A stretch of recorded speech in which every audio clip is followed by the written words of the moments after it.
little thing here.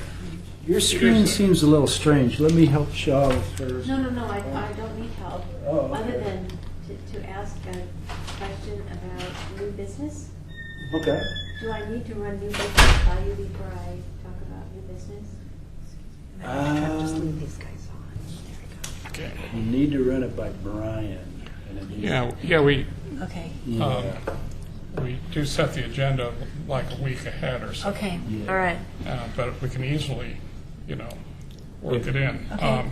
Not Yeah. tonight. Just I have Yeah. I have something I'd like to present, and we do that through the process. I just don't Is know it what the time sensitive?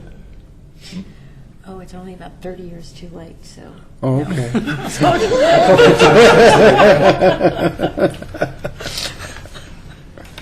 Slightly time says geologic times. There you go.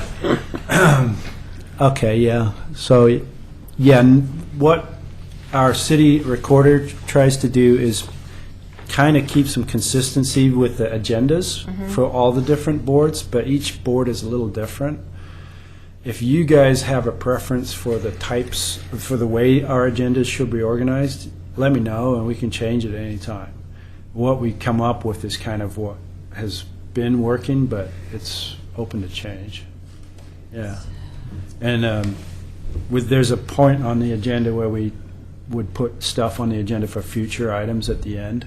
Okay. So that might be Yeah, where we do it. that would be good. Yeah, the very last item. All right. So I'm Okay. ready to go here. Yeah, I think I'll go ahead and call the meeting to order.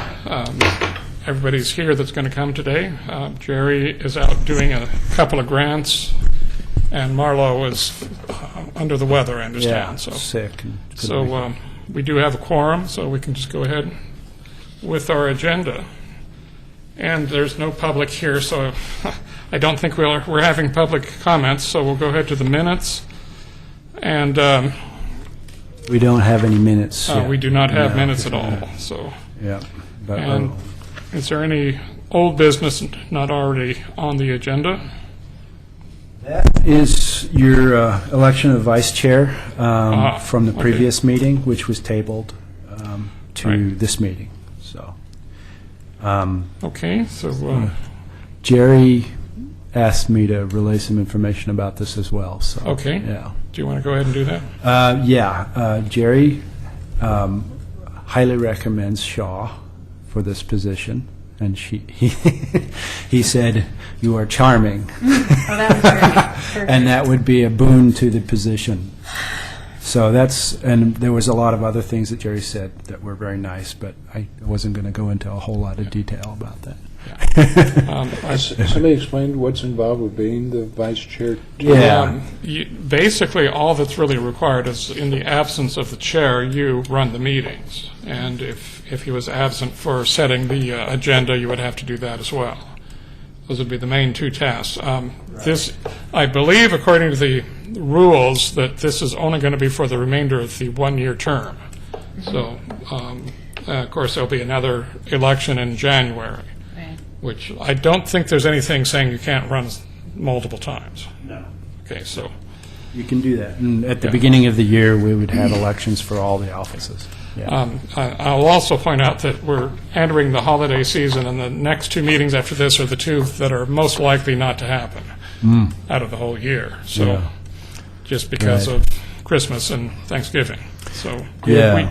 we'll try, but Yeah. so it's not likely to be I'm not planning on being out of town or anything, but Right, and this date, which is the second Wednesday of every month, is the date that we had settled on that seemed to work with the other boards and commissions and the vacancy that we have in the chambers.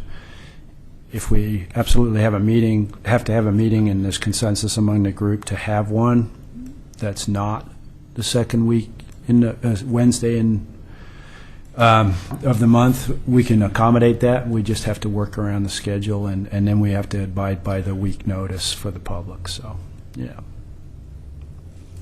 I think, my thoughts on a vice chairman, I was thinking about who was on the committee, and immediately came to Shaw, frankly, because of her standing in the community, plus her long experience in following this process and helping get it started and so forth. And she's got some really great things I think she wants to pursue in terms of natural resource issues for Oregon City.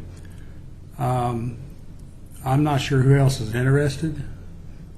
I don't know if Jerry is, or Marlo, or anybody else. on here. Marlo's already secretary, and Jerry does not want to do it. Okay.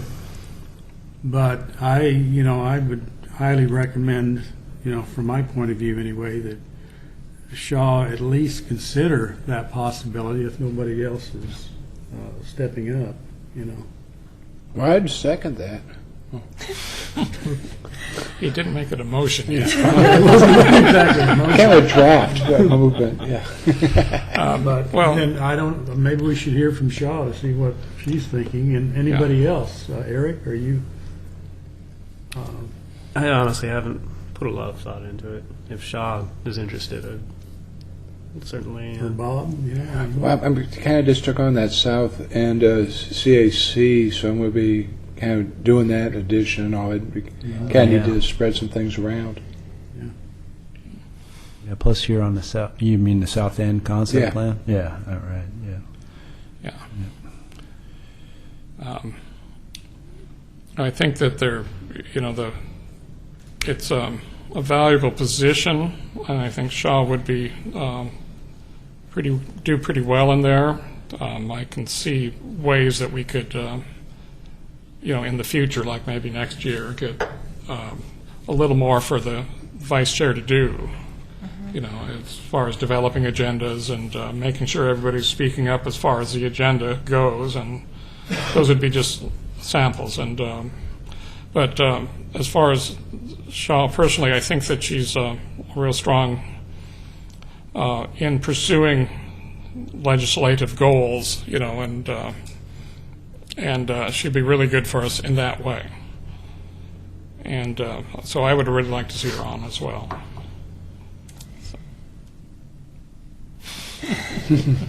We need to talk to Shaw here, of course. Well, all right.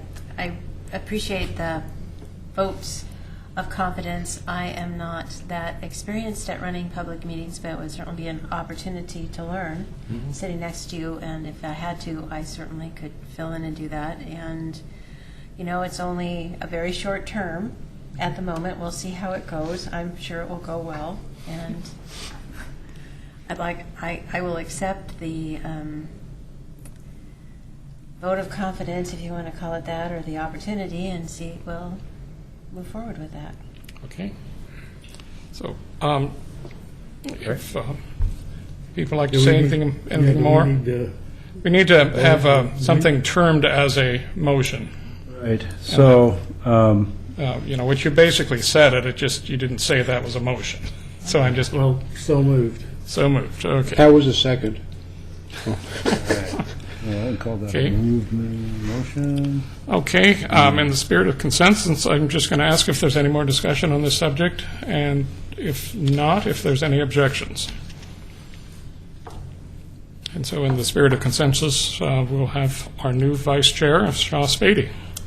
Congratulations. Okay. Okay, then our next item is updating the Heritage Tree ordinance. All right.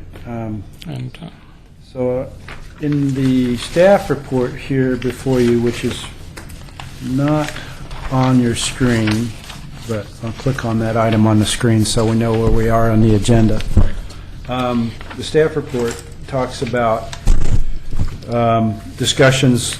We've had several discussions about the need to clarify and how to clarify the existing Heritage Tree Code.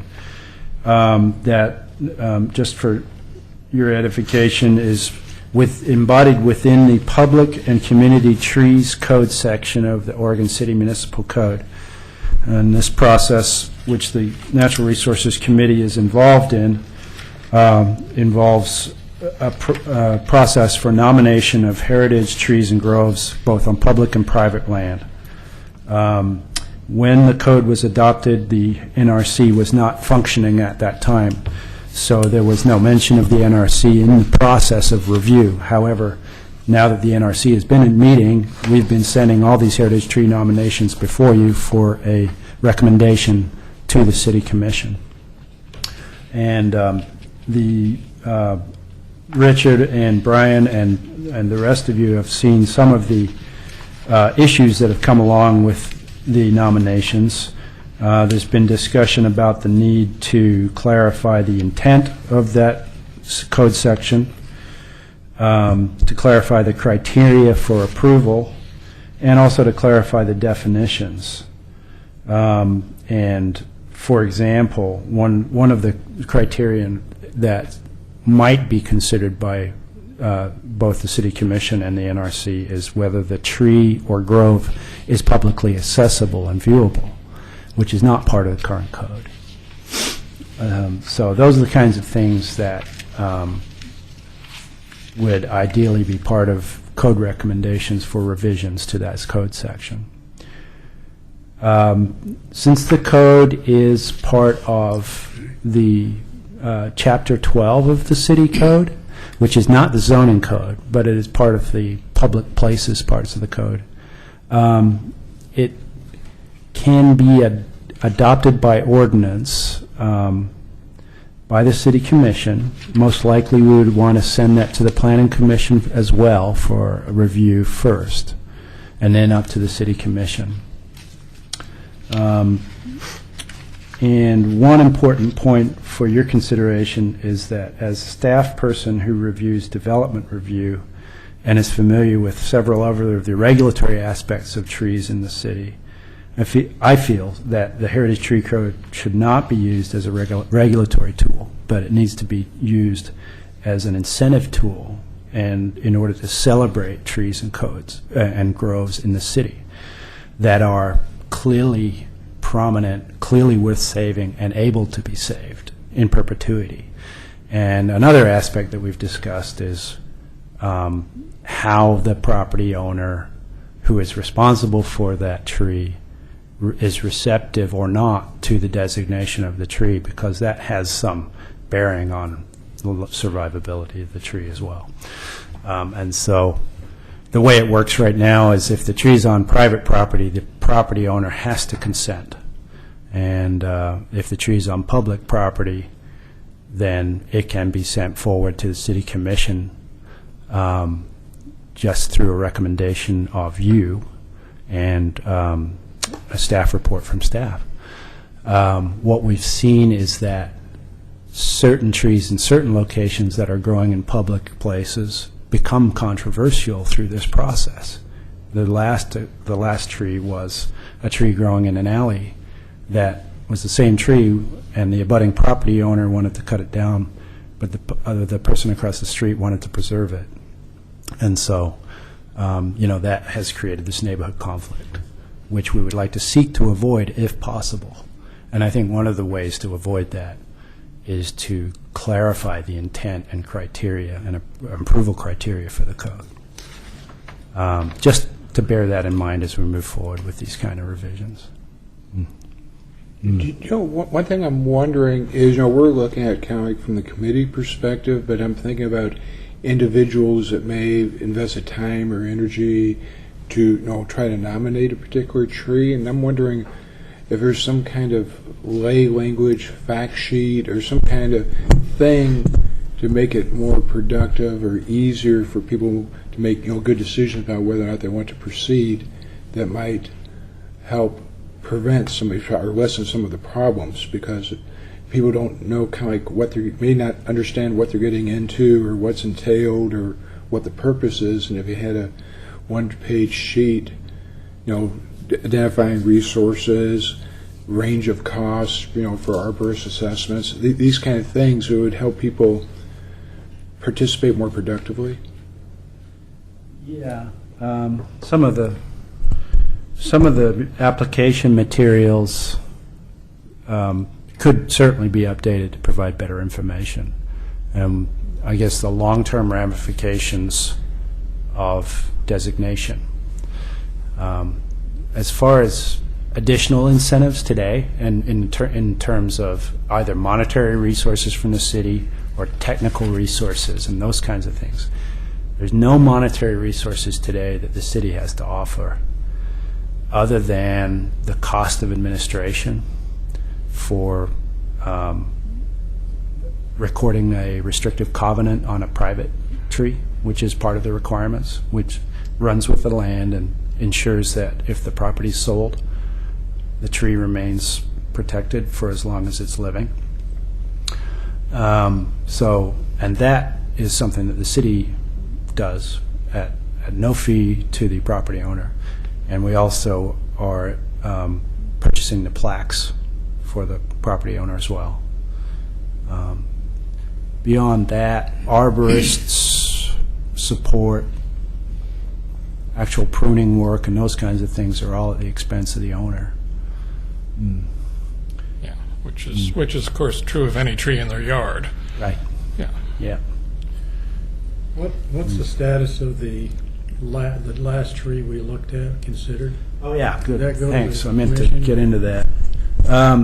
Yeah, went to the city commission last week, and they agreed unanimously that it should not be designated as a heritage tree.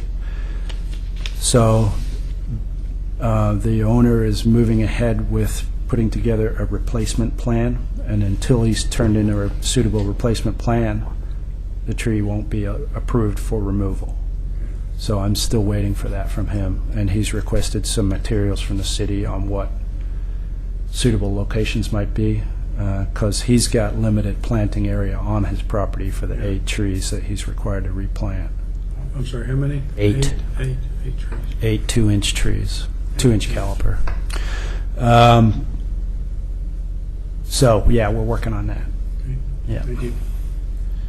So do you have a timeline? I mean, I apologize, I'm not up Oh, to that's speed fine. on this. Do you have a timeline as to when the group, is the group coming to you with suggestions? Are there meetings where we sit and do nothing to talk about this?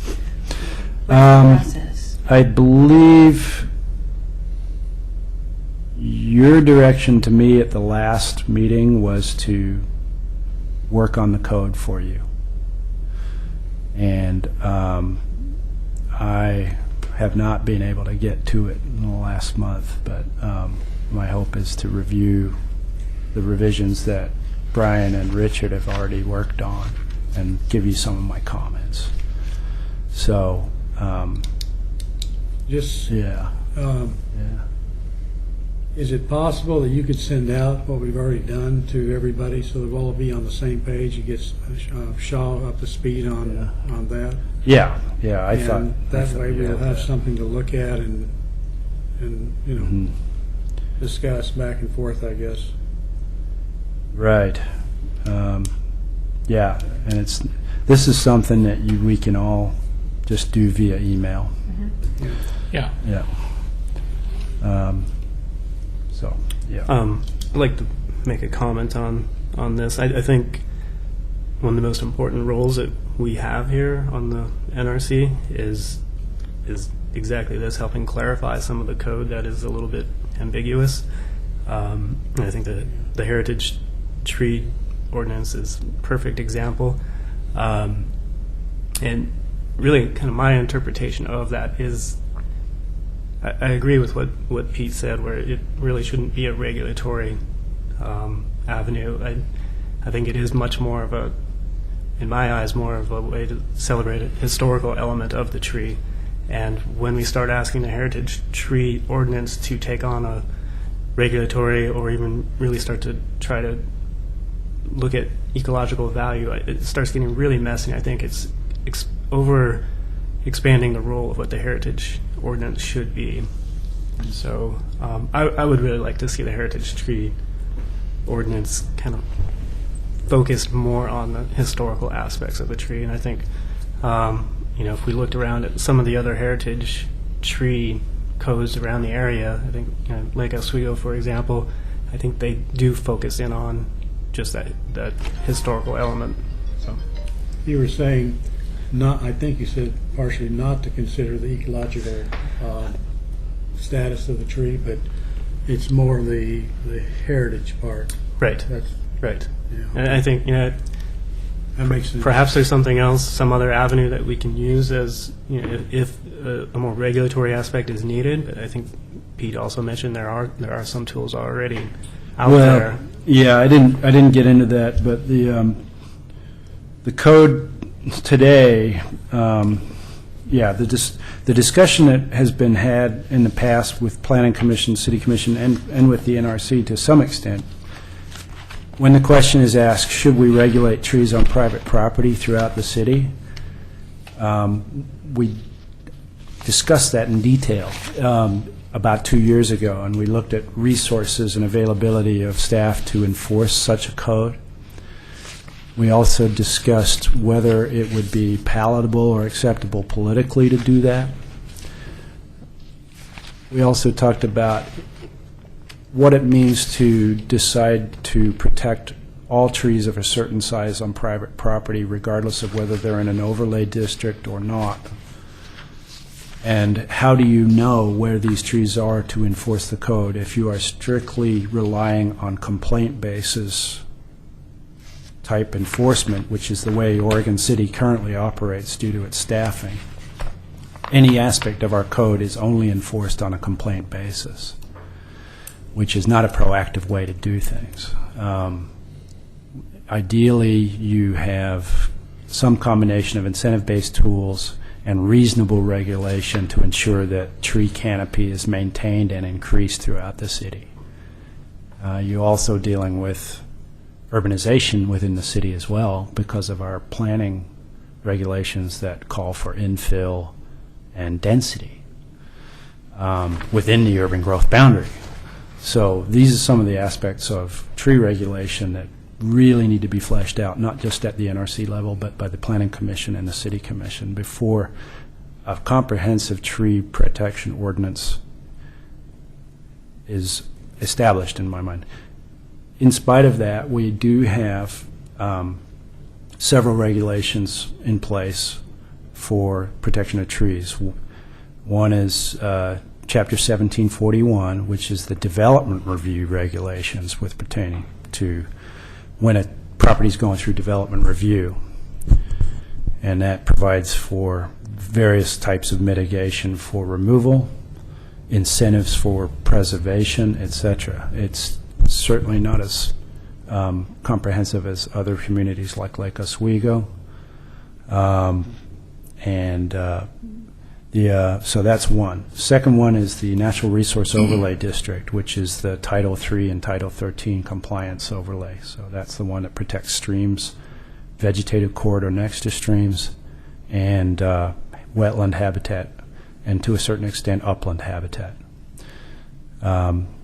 And then you have the Geologic Hazard Overlay District Code, which also has restrictions on cutting on steep slopes.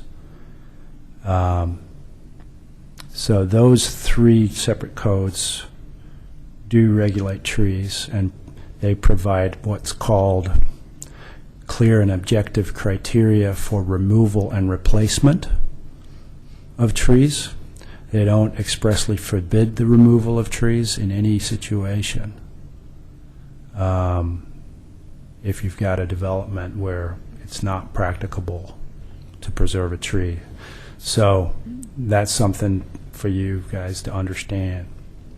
And those codes were updated in the last code revision about 2.5 years ago. And made more stringent, in fact. An example of how those codes work today is on Thayer Road, there was an R3.5 subdivision that was approved. It was a forest woodlot, and then it was brought into the city, and so it had grown up as a Douglas fir woodlot, but had not been maintained. So they removed every tree on that site to do a 60-lot subdivision, and then were required to mitigate for a very detailed analysis. They did about 292 inches of replacement trees on the site, which will be planted in the future as homes are built and the landscape is done at the end of the occupancy of the house. And so we track that. But it's a very difficult and complex process to ensure that all of these codes are met over time. Pete, is there Yeah. any kind of ground truthing, canopy, photographic documentation just to, measure quantitatively Yeah. changes in the canopy? We've done some, we basically have aerial photography going back to 2009. There are various software programs that you can use. P-Tree is one. It requires, use of aerial photos, and then you combine your aerial photos with that software, and you decide, first of all, where you're going to inventory canopy. Are you going to inventory it in just public rights-of-way, or public rights-of-way and private property? And so you kind of define these areas, and then you make a analysis of how much canopy you've got, which is great because then you get a benchmark. You know where you are at a particular point in time. Audubon Society and Metro did a study. What was that, 2008, I think? And put our tree canopy citywide at about 26% for the entire incorporated area. And that was based on aerial photography. Lake Oswego's was around 40%.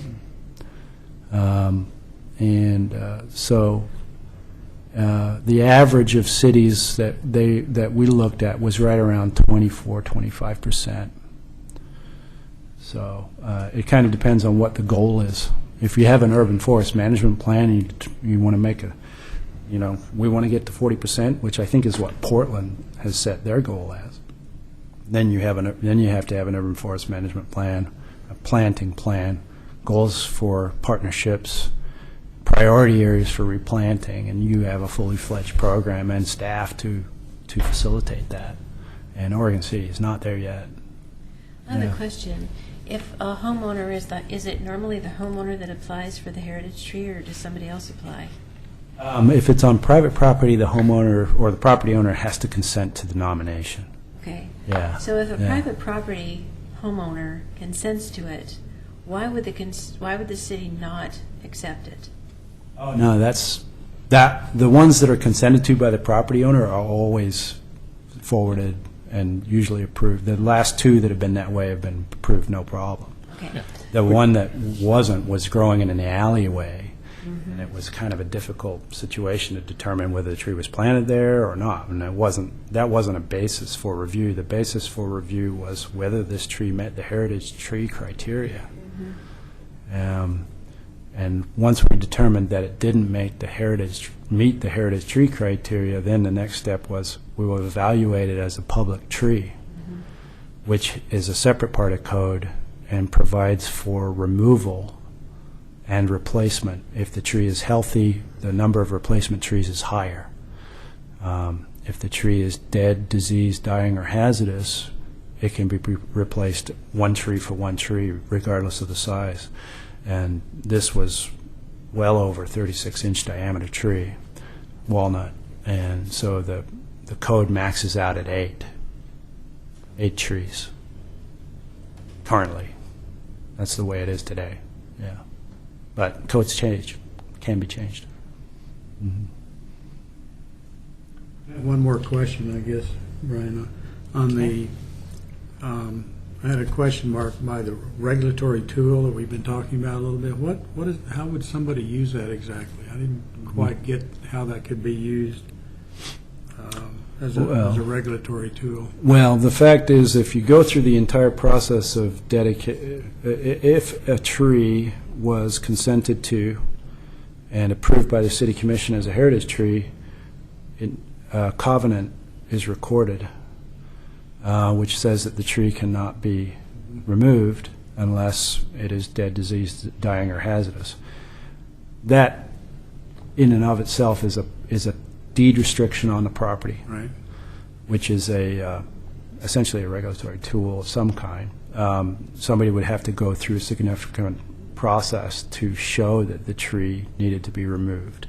Not that that's not impossible, but they would have to have an arborist report and that sort of thing.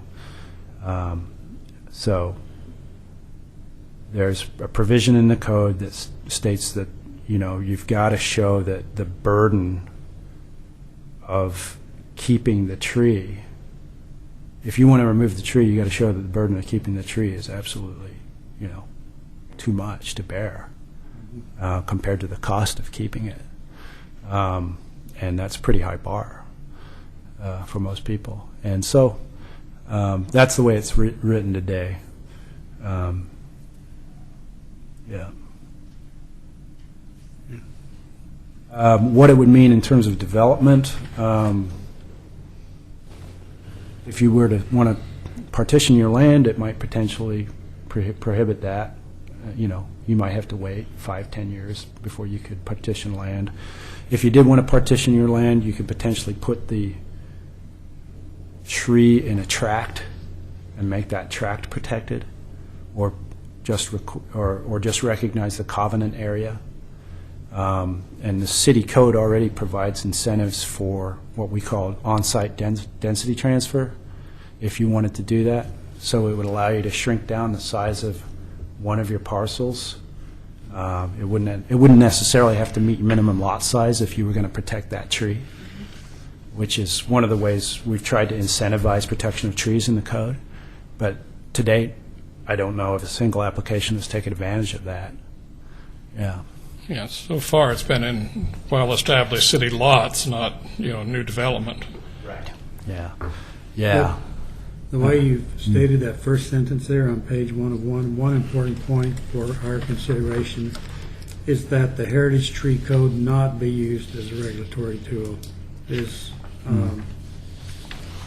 not now, though, right?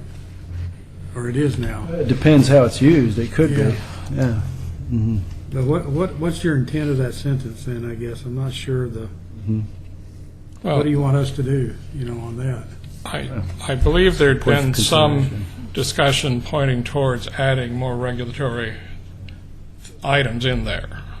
And I think that's part of what it's being, you know, say stuff about habitat or other values. Yeah.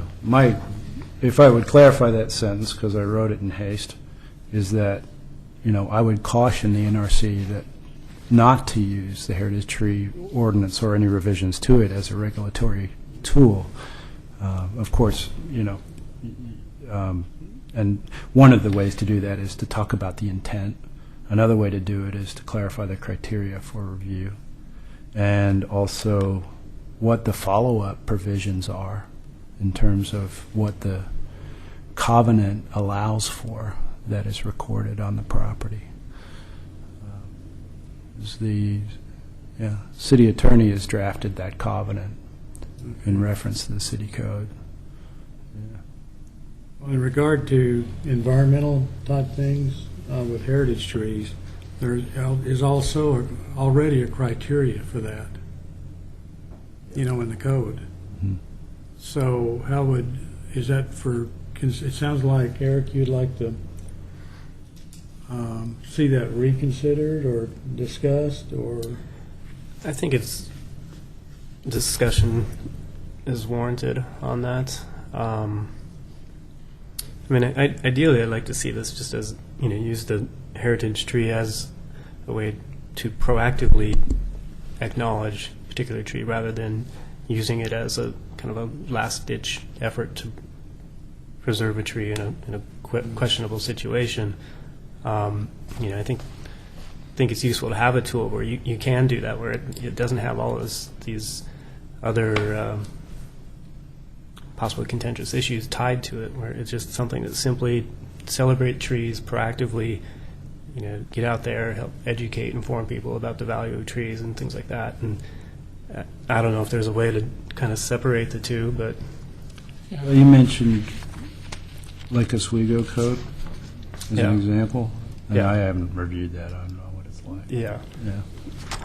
I think most of the mention of like native vegetation was to that if there was, say, two identical trees, one was on a green grass lawn and the other one had ample native vegetation around it that was intact and so on, it would be more valuable as a heritage tree with the native vegetation. But there's nothing in there saying you should plant native vegetation around that tree.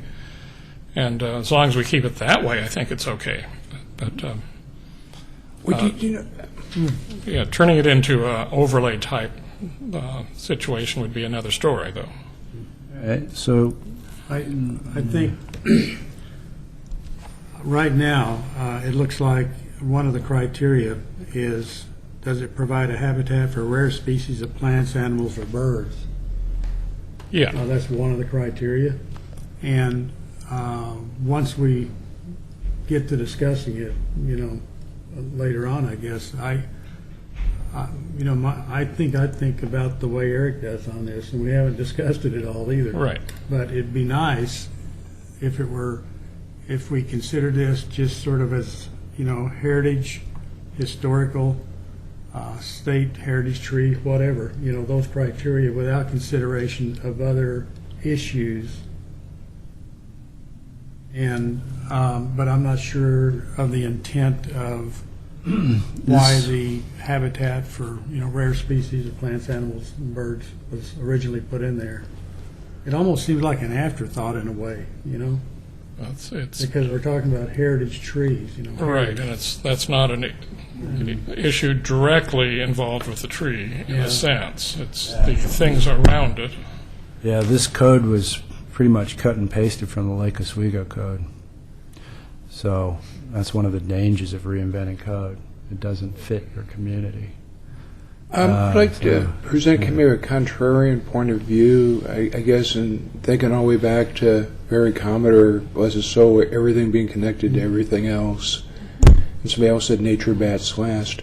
But the thing I'm thinking about is not every old tree has like a historical contest with treaties being signed underneath it, or Native Americans being buried in the vicinity, or whatever. What is it that we're celebrating about the tree? Simply that it's alive or big, or do we celebrate it as the contributions it makes to the community in the terms of wildlife habitat, oxygen, taking the CO2 out of the air, shade? I mean, what is it? What's the heritage that we're celebrating about the tree? Because not every tree is going to be technically a historical tree. So if the tree's worth preserving, it's got to be producing some other values and qualities or their significance to the community. So I think, I don't think we want to overly narrow this, because, I mean, you see these parking lots, I think up at Tebow's, where you have a big, beautiful tree in the middle of the parking lot, totally paved around it, and it's still there, it's still kicking, but I don't know, given the overall mandate of this committee, do we really want to kind of slice and dice things so narrow that the trees are almost taken out of context of the community or their functions within the natural systems? Yeah, I mean, certainly it's subjective, and ultimately the decision is discretionary, because it's going both to the Natural Resources Committee and ultimately to the City Commission. So, yeah,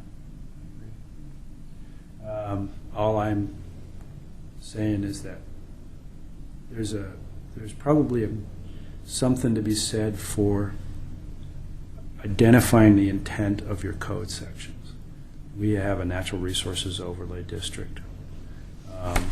We have a geologic hazard overlay district. And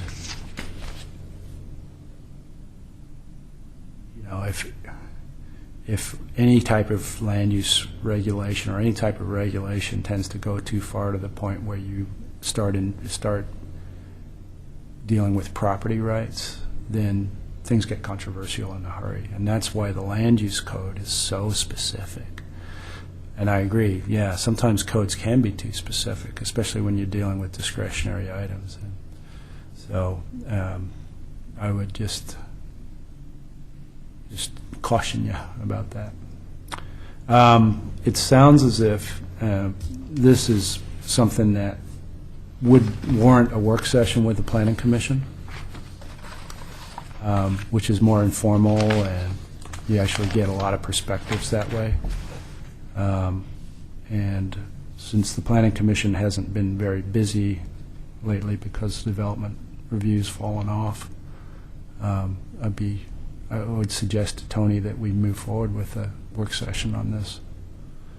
And then staff will write a red line version for you guys to take a look at.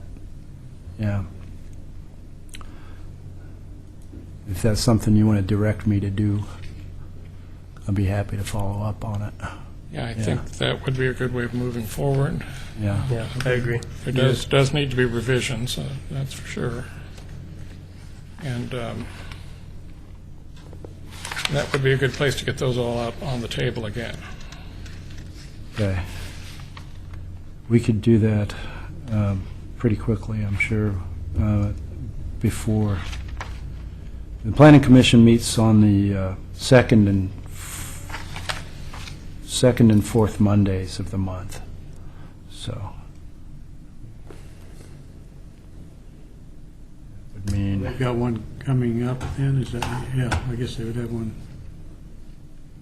couple of weeks or, we could potentially do it on we could do it on the 22nd of October if we could do it on the 22nd of October, which is a regular meeting date. what time is that, are those meetings? They're at 7 o'clock here. Oh, okay, Yeah. workshop. Yeah, if there is anything actually on the Planning Commission agenda, we would do that first, such as if there's a public hearing, and then go to the work session. If there's nothing on the agenda for the public hearing, we just go straight into work session, which is great. Pete, is there Yeah. any way we could get some kind of worksheets or something out to every, because I'm just trying to think, well, kind of issues kind of clearly identified or a certain sequence or whatever, we could spend a lot of time at the work session and not make as much progress as if, people have some specific things they want to resolve. I'm just thinking that, how to make best use of that time, for both groups. Yeah, I haven't prepared any kind of code analysis worksheets, but normally it's just something, if it's a small document, you just redline it and then you explain why the red line is there, and then you kind of chew on that. I believe I took the document, put it in Word, and turned on the Track comments, changes. the corrections and changes, and That's what that. I've got a document with, with that all on it, from me anyway. Yeah, and I have a copy of that, and Yeah, I sent that around. Yeah. good. All right, we'll use that as the basis then. Yeah. Yeah. Yeah, and the idea of adding the native dogwood to that native tree list that's in that document is, I mean, how did that get missed, is my opinion on it, Yeah, I think, I wish I had it in front of me, I apologize, but I think there's a table in there that says eligible species, and then it says any deciduous Yeah, it would over be a certain included size, but a dogwood would never get to that size, right? well, they get up, they would have to be like the yew. It's similar in size to that yew that is in there, actually. Yeah. And I don't think they were limited to those species. Those were just like kind of thrown in there as suggestions. Oh, Jerry.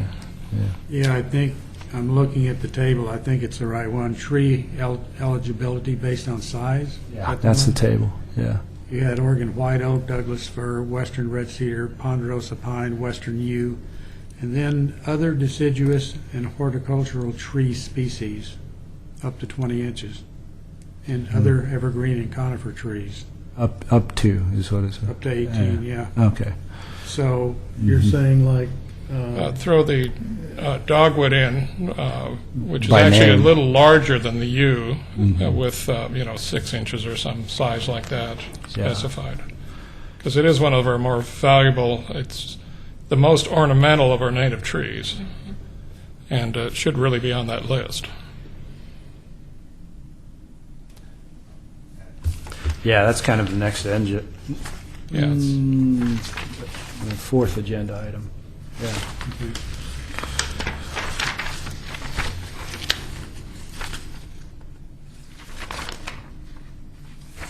All right. okay. Well, should we move on to the next item? And that's the deposition and erosion along the Clackamas River, which we have ample amounts of both. Yeah, I printed out an email. There's one. Actually, this email deals with two items on your agenda, both item 12-170 and 12-171.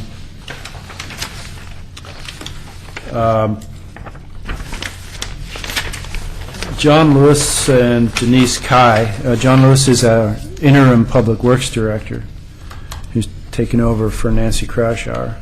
I think he's a new one. It was Oh yeah, that's right. He's new now. Right. Yeah, Sorry, John. So they're still on looking for the public works director position. Anyway, what John has done is provided some details with respect to the dredging permit for the cove, and I had a verbal discussion with John right before the meeting to get an update on this. So what John said was that he heard that the city obtained an extension of its current dredging permit. So we have two dredging permits. One is a permit issued by DEQ, which I believe is No, DSL. DSL, which is a year-to-year permit, and that expires in April 2013. And the other permit is a Corps of Engineers 5-year permit, which expires, he thinks, in 2014. And his recollection is that the current permit is not anywhere near the amount of material that actually should be removed. And he took a photo, and he was out on his bike in late September and confirmed, as you all know, that there's a significant amount of deposit there. yeah. So with respect to the dredging, they are going to follow through and get details of what those permits allow in terms of volume, and get that information to me. So, Yeah, I believe those permits were gained when the pile of gravel was much, much smaller than it is now. And you look on those historical maps that Richard Yeah. provided us with, there was an island there, and it's coming back is what it looks like. And the ingress to the cove slows the current a little bit, and so we're really getting fast deposition there. Right. What is the understanding of what the dredging does, but what is the standard that we're trying to meet? Because I'm familiar with like dredging on the Columbia because you're trying to maintain the channel for the barges, but what is the target? I think originally it was to keep boat access to the Clackamas Cove. Okay. And I don't know if the current, I'm in agreement with John on that. I don't think there's enough dredging possible under that permit to really fix anything. And even if it did, it's probably going to come back. yeah, I know very little about that, but just from what I've heard in meetings, that seems to be the case. Yeah. Yeah, let me expand on that just a little bit. I got the original permits for that project about 10 years ago, and then redid it again about 5 years ago. So that's the permits they have now from DSL and the Corps. And this comment here, I also recall that the current permit is not anywhere near the amount of material that actually should be removed. You sort of have to watch statements like that, because the amount of material that should be removed is that which will accomplish the goal that you're trying to meet. Okay, so it's not a And so set It's number not of a set yards. thing, Okay. And so if you wanted huge boat access there, you would obviously have to take out a huge amount of gravel all the way down to the mouth of the Willamette. And so basically, the original permit on this about 10 or 11 years ago was to dredge, I can't recall the amount now, but it seems like it was around 1,500 yards or so cubic yards of gravel out of there. And it was in a very small area, relatively small area. And all those graphics are in the original permit applications. And this new permit application about 4 years ago, the graphics are in there showing the extent, the area, the specific area where dredging would occur. And I believe it was around, for some reason I can't remember the volume, but I think it was close to 10,000 cubic yards at that time. Yeah. And so the intent of that removal was to gain some width and depth to continue to allow some boat access in there during the summer, fall period when water levels are very low in that area. And it was not to try to get large barges in there or anything. You can't get a barge up the river under low flow. You can't even get it close. And so basically, again, the amount of material that should be removed is that amount which will satisfy your objective that you're trying to meet, whatever that is, however you define it. So was any part of that dredging to provide opportunities for fish passage? No, not really. Most of it was for boat access, water quality, and so forth. At the time, the sheriff, I guess it was the Marine Patrol, had their facility in there. I guess it's been moved out to the Willamette, as I understand it now. But it was to allow continued access for them, plus water quality through exchange of water during the late summer, fall period, and some other boat access, I guess. Do you have a comment on it? Or? No, it just, living within these natural systems is a real challenge, because it's like we're taking thimbles every 10, 20 years and, kind of moving things around, and the mass of just the natural planetary shifting is so much bigger than that. It's like, what's the goal here? I mean, really, it's Yeah. Well, I think that's why in the past, and probably at one of these meetings, I've said that before anything's done out there on that peninsula, that whole area should be studied basically from the trolley bridge downstream to the mouth of the Willamette to get a good understanding of what's going on there. Exactly. Before you propose to do anything, because if you propose to do anything without some additional studies out there, like I propose to do some things on the peninsula, it may just exacerbate the problem across the river or downstream someplace. So it's like you were saying, Barry Commoner's comment, everything's connected. Well, everything is connected It in one Yep, way it or is. another. At the last meeting, wait, not the last meeting, when Tony was here, I think, Yeah.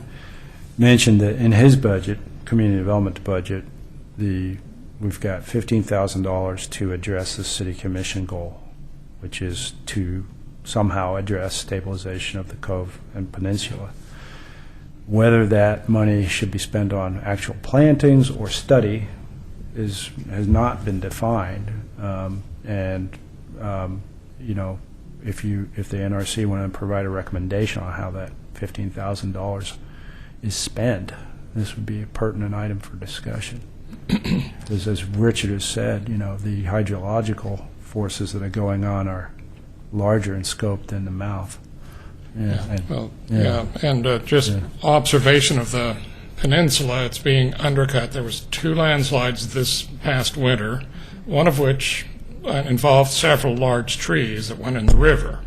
And they bulldozed up there because of the homeless camps and the bicycle ramps and all that. And a small portion of that actually fell, slumped at least. It didn't actually go all the way. But so there's obviously quite a bit of erosion. There was the project at the top of the cove a number of years back that was the same issue. It's getting undercut, and can we do anything about it? I think that money might even not be enough to really study it thoroughly. It's not a great amount. No. Well, we got two different issues. I mean, you have the peninsula stabilization's one thing, but the dredging isn't designed to stabilize the peninsula. No. So I mean, you're talking about one mandate, one different project, but to make a wise investment, you'd have to understand the relationship between the two different goals. Yeah, and with the dredging providing a place for the gravel to move to further undermine the peninsula. We don't know. Well, part of the larger dynamic, as I see it, is if you move to Estacada and you go above Estacada and you look at all the clear cutting that's taking place and all the logging, and then as you move downriver, all of the subdivisions that are emptying stormwater into the Clackamas River, the spikes and intensities of the stormwater events that are impacting this lower portion of the river are completely out of control of anything local. They're starting, and they're so much bigger than just what's happening in Oregon City. And so I think it's realistic to just stop and look at what is going to happen to this logically as these storm events continue to happen and the erosions continue to get increasingly more incision, more in cutting, because we're not in control of what's happening upstream. And there's a lot happening upstream. A little visit up to the forests up there will during a rainstorm will show you what's happening upstream. And so I don't know, for me it's just like, wow, well look where we are. We're within a dynamic in a situation that's totally out of our control, and we have a thimbleful of money. What can we possibly do here? Yeah, this whole area was mined out, and there was access by large barges to Clackamas Cove, in the past, and now look at it, So there's certainly we really need to look at what would happen next if anything is done there. Yeah. And what's going to happen if nothing is done. We have to look at both sides of the issue. No. And we could end up with a Clackamas flowing through Clackamas Cove. We don't know. Because it's trying to cut through that thing. And, there's that chunk of cement in the river that fell in last winter that's the size of a small car in the side channel just above where this picture's taken. And so, there's ongoing erosion, which is normal along a river. Right. Healthy even. Yeah, well, yeah, and another unknown is, PGE is about to start dumping large amounts of gravel in as part of their relicensing requirements right below Rivermill Dam, and that will eventually make its way down here in probably the next big flood. So that's yet another issue, and we don't know how that's going to impact it.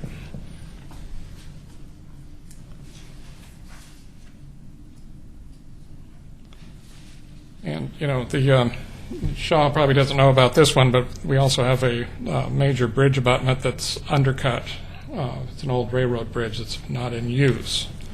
But if that thing would get further undercut in a big flood, it would be big trouble.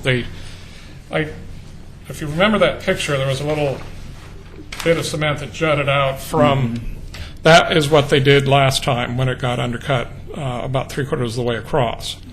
And there's actually, since I last went there, the plastic that they laid underneath that cement is now falling down underneath it. And it was completely inadequate because the river's cut down more. And it's, the only thing you can hope with that is that the PGE rock fills it back in down there, because it's losing gravel real fast there. Yeah, the update on that is Public Works Department has tried to contact Union Pacific 3 or 4 times in the last few days. They've made contact with their bridge inspector, who is aware of the issue. Supposedly inspected the bridge at the end of last month, but they haven't gotten any kind of response back yet. So, Is there fear it's going to just fail and fall into the river? I'd be speculating. Yeah, it's speculating, but it would only could happen if there was a major 50-foot flood that really had a current to it. But it's amazing how much will move in those sorts of events. Or earthquake? There's a lot of agencies looking at It's all that. loose rock under there. So Yeah. People while, are Big reaching cobbles. under there and pulling more rock out. so while $15,000 probably doesn't buy a lot of a study, it sounds like there's a lot of stakeholders involved Yeah. that maybe that $15,000 could be one contribution to a larger, more comprehensive study. So I think that would be my suggestion on how to. I would use that. suggest Fish and Game, the Army Corps, and just about Division of State Lands. Those should all be called in. And, we do have that agent with the Fish and Game that worked with Randy Tyler on the Clackamas Cove. She might be a good one to ask about this. I think you were talking about money sources, though, Eric? Well- Is that right? Or- Yeah, I think Yeah. everybody pitching into the pot to Right. to do a much more comprehensive study for the area. Yeah, I mean, if this is something that the NRC wants to make a formal recommendation to the city commission about, and I understand, and I'm getting the impression that you do, I think probably the best person to talk to is John Lewis right now, and you can contact him directly. I've talked to him about it several times. But in terms of making a recommendation to our elected officials, then you could act as a group and put something How do we need together. to format that? Write a letter, or talk to Doug. Yeah. Do you know what? Since this has a real physical presence, I mean, and it makes a whole lot more. Just like the tour we did at Blue Heron and that, there's nothing, no PowerPoint, nothing that could take the place of actually be on the ground doing that tour. It seems to be important to have decision makers, policy makers on site at the peninsula, pointing. This is what you have here. This is what's going on. This is what's going to happen if you do this and don't do that. It seems like a possibility of a tour, it could be really productive because instead of being abstract, it's really concrete, literally under our noses. Yeah, I mean, it's an ongoing issue. Public Works Department is aware of it. John Lewis is currently scrambling, trying to get his feet in this new position. And he's doing a pretty good job, but he's still pretty overwhelmed. Goal setting for the City Commission occurs at the beginning of every year, as we reevaluate the past goals and decide what the new ones are going to be. So I would see this item being one of those agendas items, but doesn't address the issue unless you've got staff and resources working on it. So, what John has stated is that there's limited budget to operate under the current 2 permits. So no one knows where the money's going to come from, and to accomplish whatever goal those permits were intended to accomplish right now. So that's an issue for the City Commission to take up. Maybe it's different. Instead of being kind of stuck on those 2 goals, maybe it's better to take a step back and make sure the goals are congruent, or if there's a bigger thing. Because if you do it kind of piecemeal and just based on whatever funds are available, and you don't look at the connections between the different actions, you could be just digging yourself a bigger and bigger hole.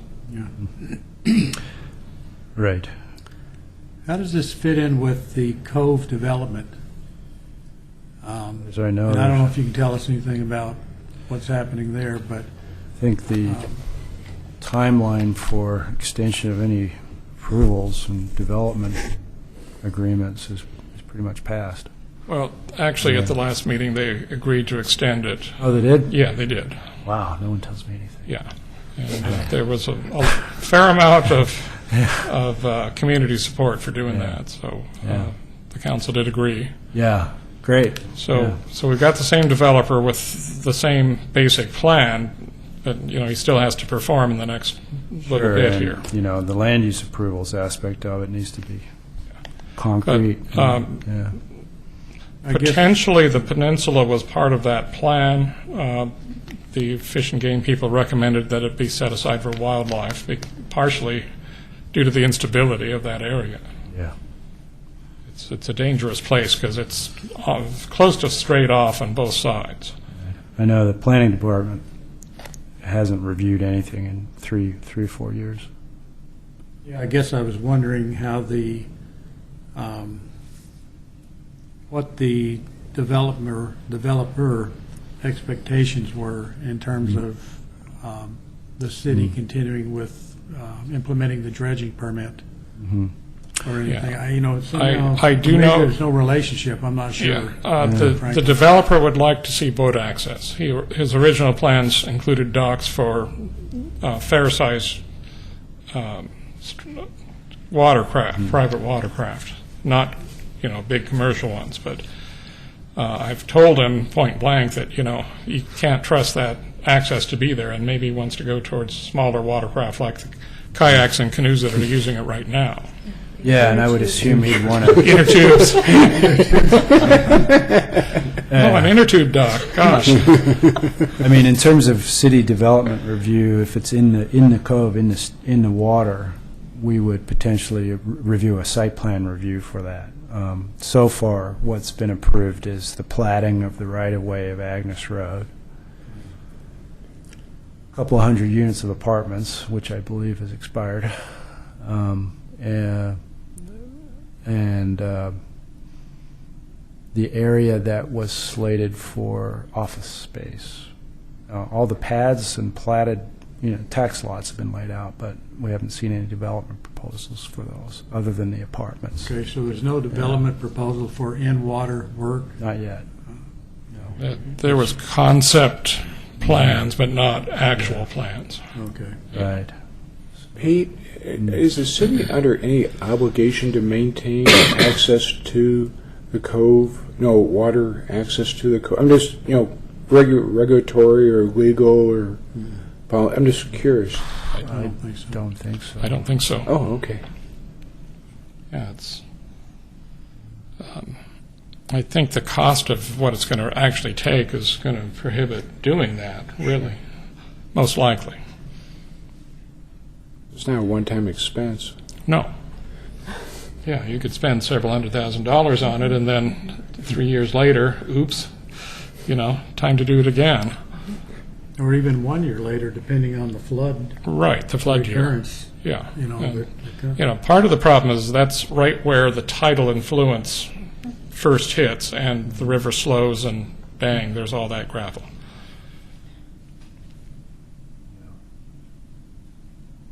I know, we should just start a gravel pit. That's been done. And then we can take the gravel from that back up to the dam, put it in, and let it wash down again. We could recycle it.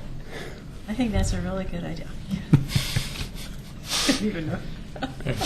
I do know that PG would not pay for that because they have a cheaper source already. So, I don't know if you knew about that, but in the relicensing, they were asked to put in hundreds of thousands of yards of gravel into the river over a period of years. And So- they're getting it right next to River Mill Dam. And they're just going to conveyor belt it out in the river and wait for the river to come up and take it away. Are there any specific requests for information with respect to this, or should we just try to keep you updated as? Just, the ongoing issue of, are they going to do a satisfactory fix on that bridge pier? And the other related things. If different agencies could come together and finance a decent study, that would be the ideal if anything is going to be done. It's either that or just wait and see what happens.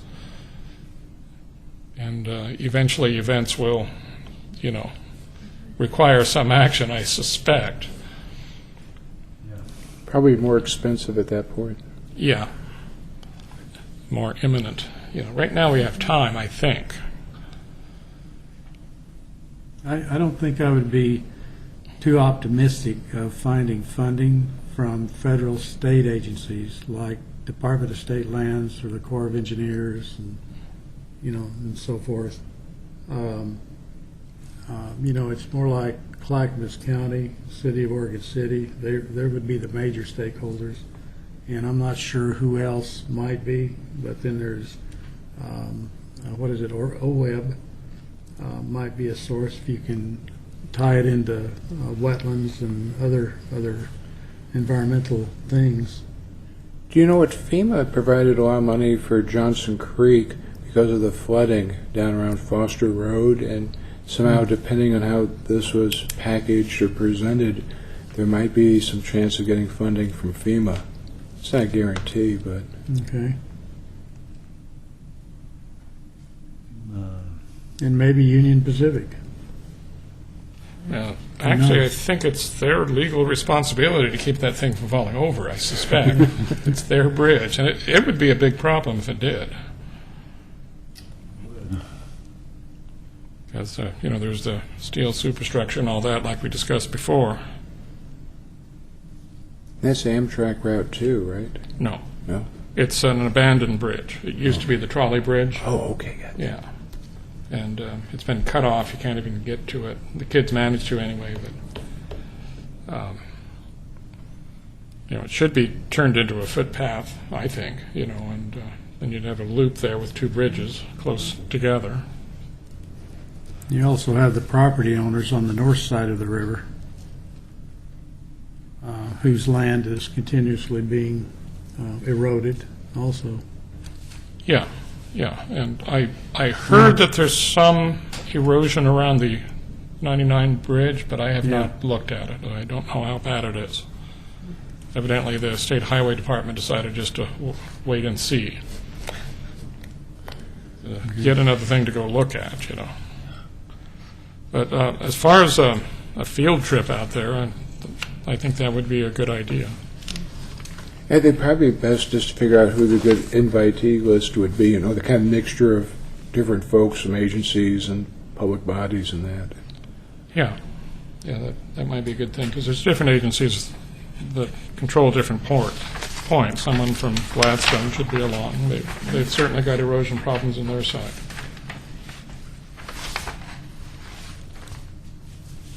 But, something before too long, before the river really comes up, would be best. Think it'd be done before the new year? What? I'm just saying organizing it or pulling it together.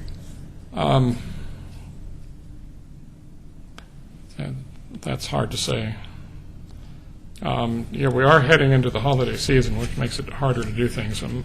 But then you'd be waiting until summer again, to really see things like you can now while the water's low. If it's supposed to be dry again at the end of next week, but that's unless we limit it just to our own group, there would be no way to get people involved that quickly.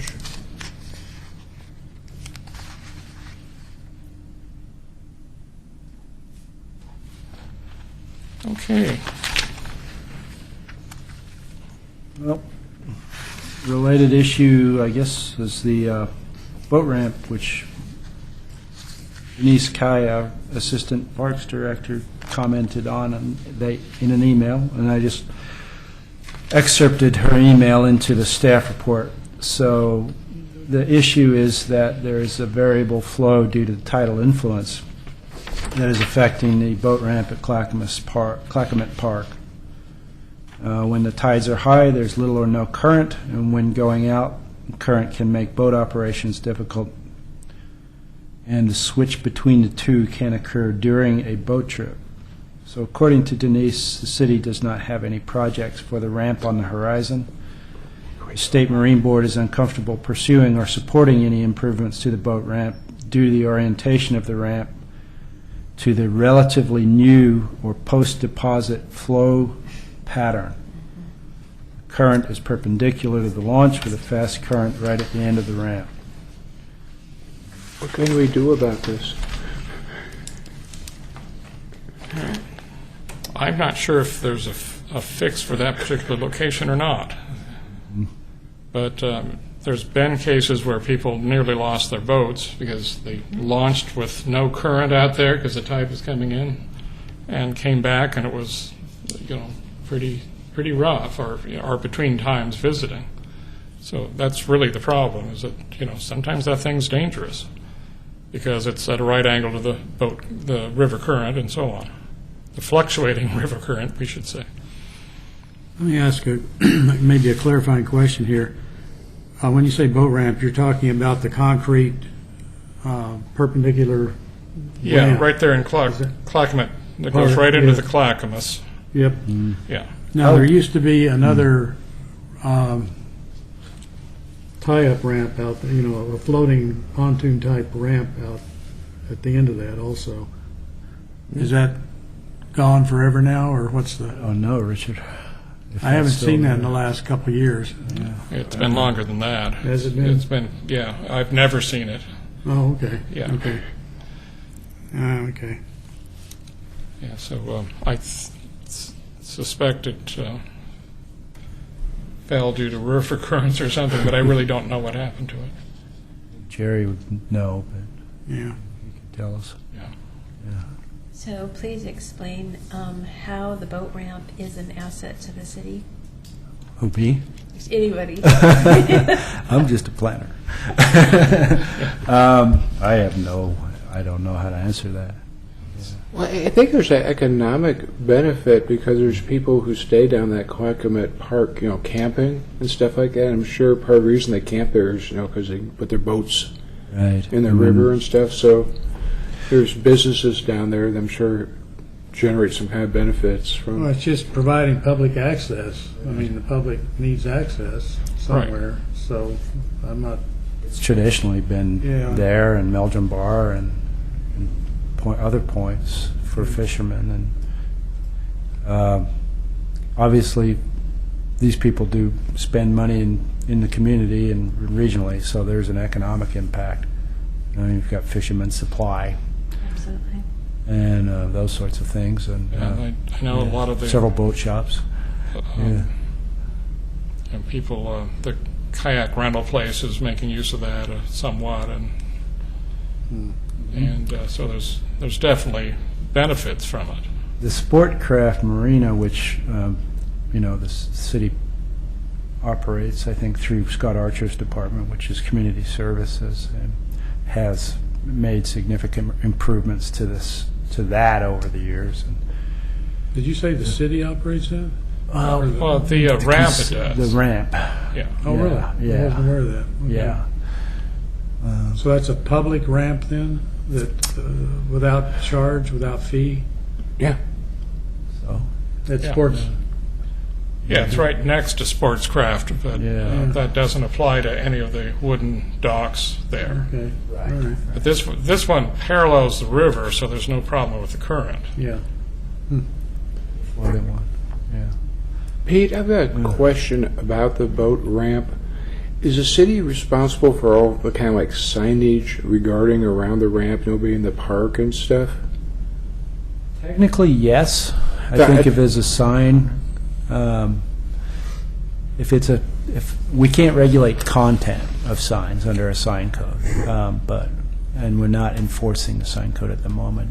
Well, the reason I'm asking because it doesn't really have to do with the current, but I do remember reading because of the extensive feeding of ducks and geese at that location, that there's actually from time to time documented E. coli problems in the vicinity, and the problem is a lot of people feed the ducks and geese upstream from the boat ramp, Yeah. and then you have a lot of kids and adults and people playing downstream, It's a and big problem. people may not be aware that their kids playing around the shallow water may be ingesting, E. coli bacteria from all those ducks and geese. And it seems like there should be better science. I mean, it's a water quality issue, it's a public health issue, but I don't think people are really aware of the impacts of that kind of concentration of waterfall in such a small area. I think there's a shared responsibility in various agencies' parts for public education in that regard. Oregon City does sign their water resource areas as wildlife and habitat areas, but we don't necessarily go into the level of, don't feed the wildlife, don't feed the ducks, and that kind of thing. But Well, even just a sign that, there could be water quality, public health or water quality issues in the vicinity because of wildlife. I mean, people Yeah. use that area intensively when it's hot. And I don't Yeah. think people are making the connection between the bird waste and the water quality issues in public health. Yeah, so that's something that typically, or traditionally, historically has been done through Community Services Department and Public Works. Community Maybe the Serv- county health department too might have something to contribute. They might. You know, I hadn't actually thought about that connection before. Yeah. And I'm just as guilty as the next person throwing bread out to the ducks and geese. Well, there's actually a subsidiary problem. That is, the ducks and geese actually develop problems with their feathers and wings because of the vitamin deficiencies in the bread, and they actually can get deformed feathers and things because it's no part of a natural diet for them. So we should take vitamins then, or? You can take Fish oil vitamins, pills. but Yeah, I understand the bread itself tends to decay and promote bacteria and fungus in the water. And Any that reference- sometimes kills the young ones. Really? Yeah. stuff on the shore tends to attract rats and other rodents. Okay. Is that We something the digress. NRC wants to recommend to the Community Services Department and Public Works? Yeah, signs. Well, first, what was the intent of the details here? Well, I was asked to put this on the agenda, so I did. And, then we got, I did send it to Denise Kai, and that was the response I got. Okay, so what are you asking of us, I guess? I didn't provide a recommendation. It's informational. Yeah. Okay. Oh, okay. Yeah. Pete, there's a state marine board that's involved a lot with boating safety. They have staff people who have like expertise in different things. They might have some idea of certain signage or warning things that might be useful under the circumstances. State Marine Board? Yeah. All right. Well, if I might put this in a little bit of a context, when I agreed to actually be on this committee, it really has to do with the larger context of demonstrating or teaching or showing people or being human beings who are living in balance with the environment. And I think in this particular case, it's an opportunity to educate people who are showing up at that particular site about the impacts of their actions and how to potentially create healthier healthier wildlife by not feeding them human food, and at the same time, providing a cleaner environment in which their children can play in the water. I think that it's an opportunity for us to educate because there's obviously issues there. Yeah. I think when we were forming our work plan for this year, one of your goals was outreach and education. Mm-hmm. This is a very specific type of project which would accomplish that goal. So, It's not complicated. yeah. Doesn't require shifting streams. It's just, this is a very simple practice people can start doing in order to create a better habitat for everybody, themselves and the wildlife. And so there may be some money available for signage. Mm-hmm. If you guys wanted to draft some kind of language or diagrams up that would do this, that would be a really great project. I think I could also work on, maybe it'd be helpful to have this not only in English, maybe also in Spanish too. Si se puede. So, I volunteer my wife to go ahead and translate the document. Great, Hopefully she's not watching tonight. great. Yo hablo español también. I agree. Signs are kind of like the bare minimum that we could do. If we really want to have an impact, I think it needs to kind of go beyond that because, Yeah. without a doubt, even with the signs are there, people will still throw bread in the river. So, I agree. If there's no signage, it may be needed, but with an eye towards, okay, what else can you do? What other outreach can you do to educate folks? There's one or two locations that ducks congregate as well. Myers Road is an example, the duck pond there, which is a really popular bread throwing area. And it's a eutrophic pond. It really is kind of a problem. But there's a sign that Public Works has put that said this is a water resource area, those kinds of things. But again, you can always go a little bit and try to help modify behavior through education. Is there anything either in the Gladstone or Oregon City school systems, like either outdoor clubs? I'm just trying to think of a way to kind of leverage resources or opportunities. I'd be willing to make a brief presentation, if there was the right opportunities within the school system, just to begin to do a little outreach that way.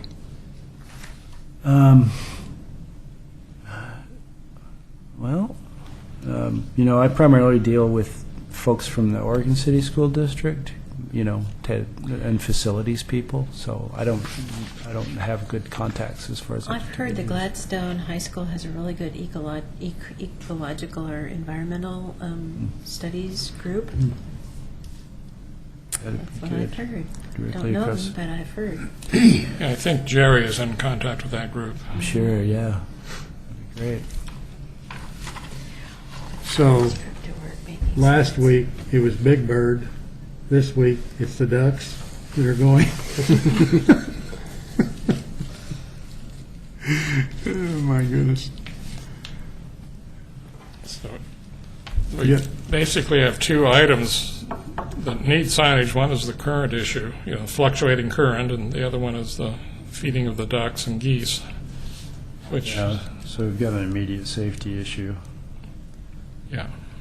And then you've got this public health issue, which is not so apparent, but clearly an issue.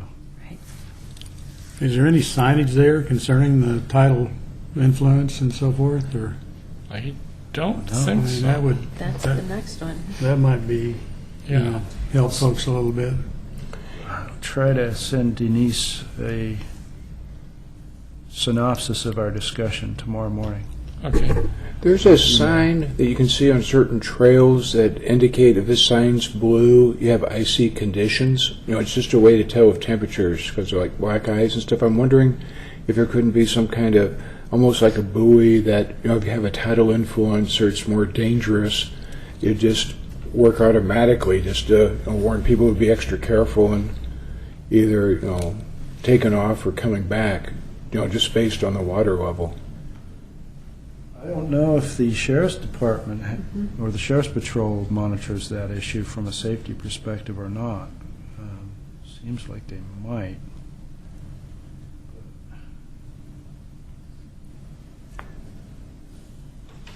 They have the Marine Patrol. Okay. I guess another alternative is actually reconstructing the ramp. Yeah, that may be, changing the orientation of it. and again, that's going to take study and all that. Somehow coming up with a ramp that doesn't make the current an issue.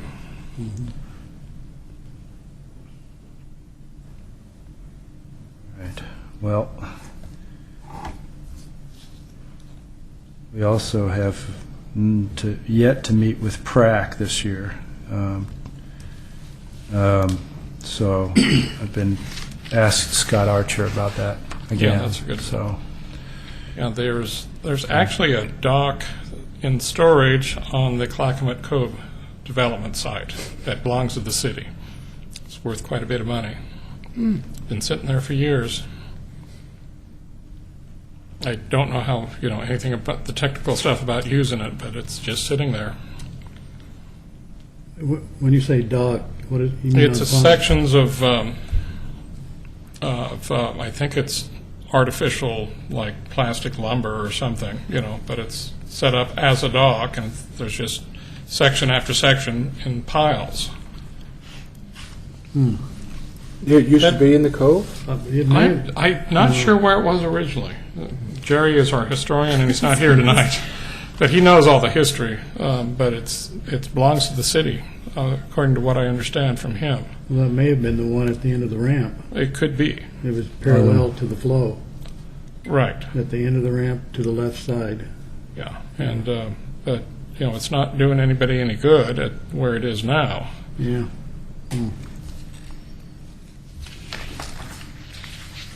Another thing to do on a tour is go look at that. Pretty exciting. Make signs out of it. Okay, why don't we move on to the next agenda item? And that's, Okay.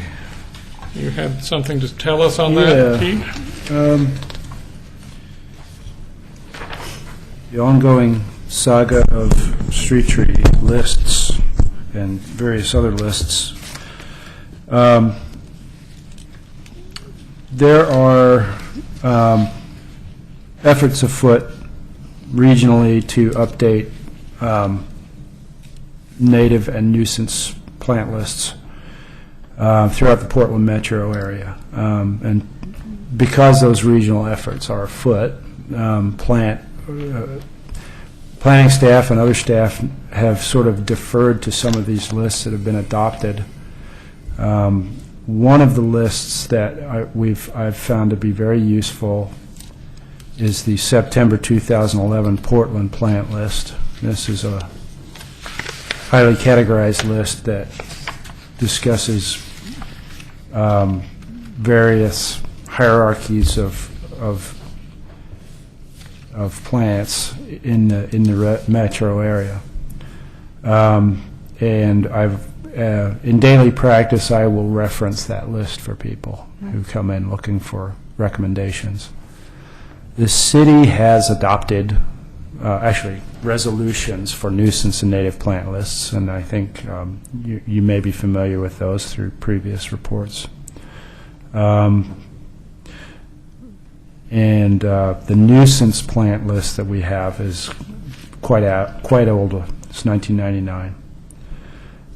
As far as street tree lists goes, we accept street trees that are recommended on any adjacent municipal street tree list, provided it is appropriate for the plant strip or planting area.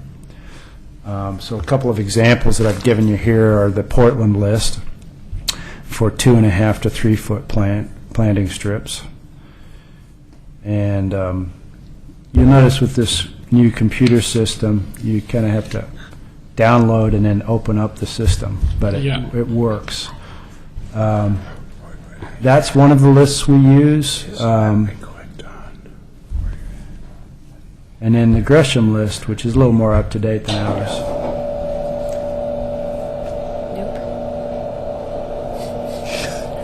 Okay. Did not do that. Is there something you don't want anybody to see? Must be a security thing. That's kind of interesting. Yeah. Are you guys seeing this? Yeah, the recommended street trees. Yeah, I've got the Portland list up, the September one.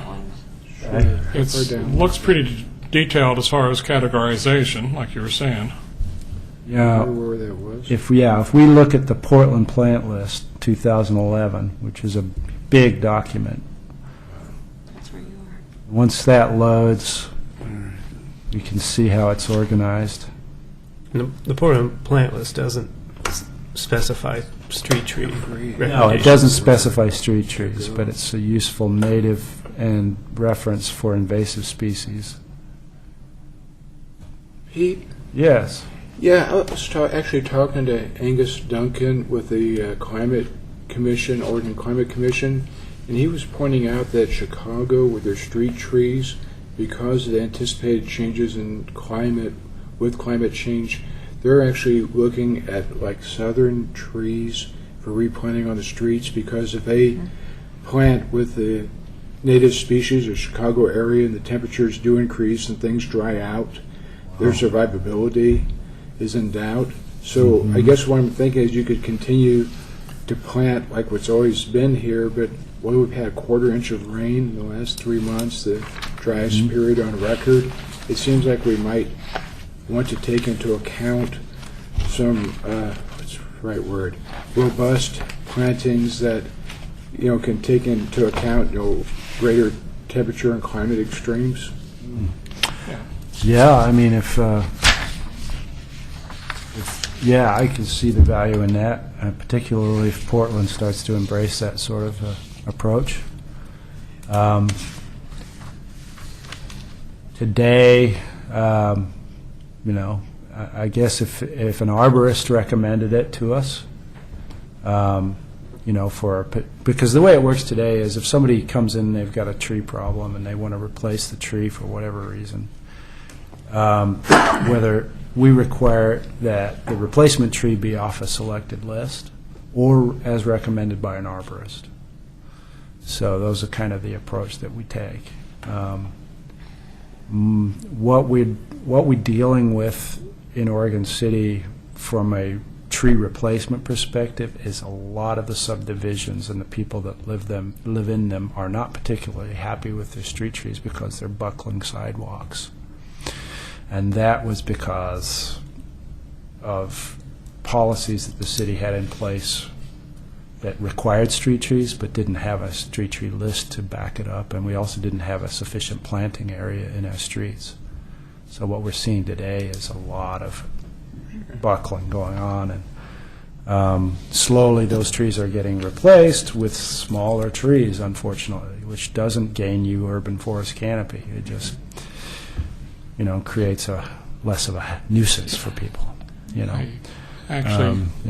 actually consulted with a friend in that very situation where there was just like this much, and they put in red maples whose trunks will get bigger than that, and it was a disaster as far as the sidewalk and the road. Yeah. Now, the city doesn't require that trees be replaced or removed, but the sidewalk issue is what drives this process, unfortunately. And so, if an owner says, well, I just want a saw cut out 1 or 2 feet of concrete so my tree can grow and the sidewalk will still be safe, we'd be more than happy to support that. But oftentimes the owner is going to want to re-pour the sidewalk completely in order to meet ADA requirements and address some sort of a tripping hazard, which is the public safety aspect of it. And that you can forestall the removal of a tree for maybe 2, 3, 4, 5 years, but eventually it may have to come out.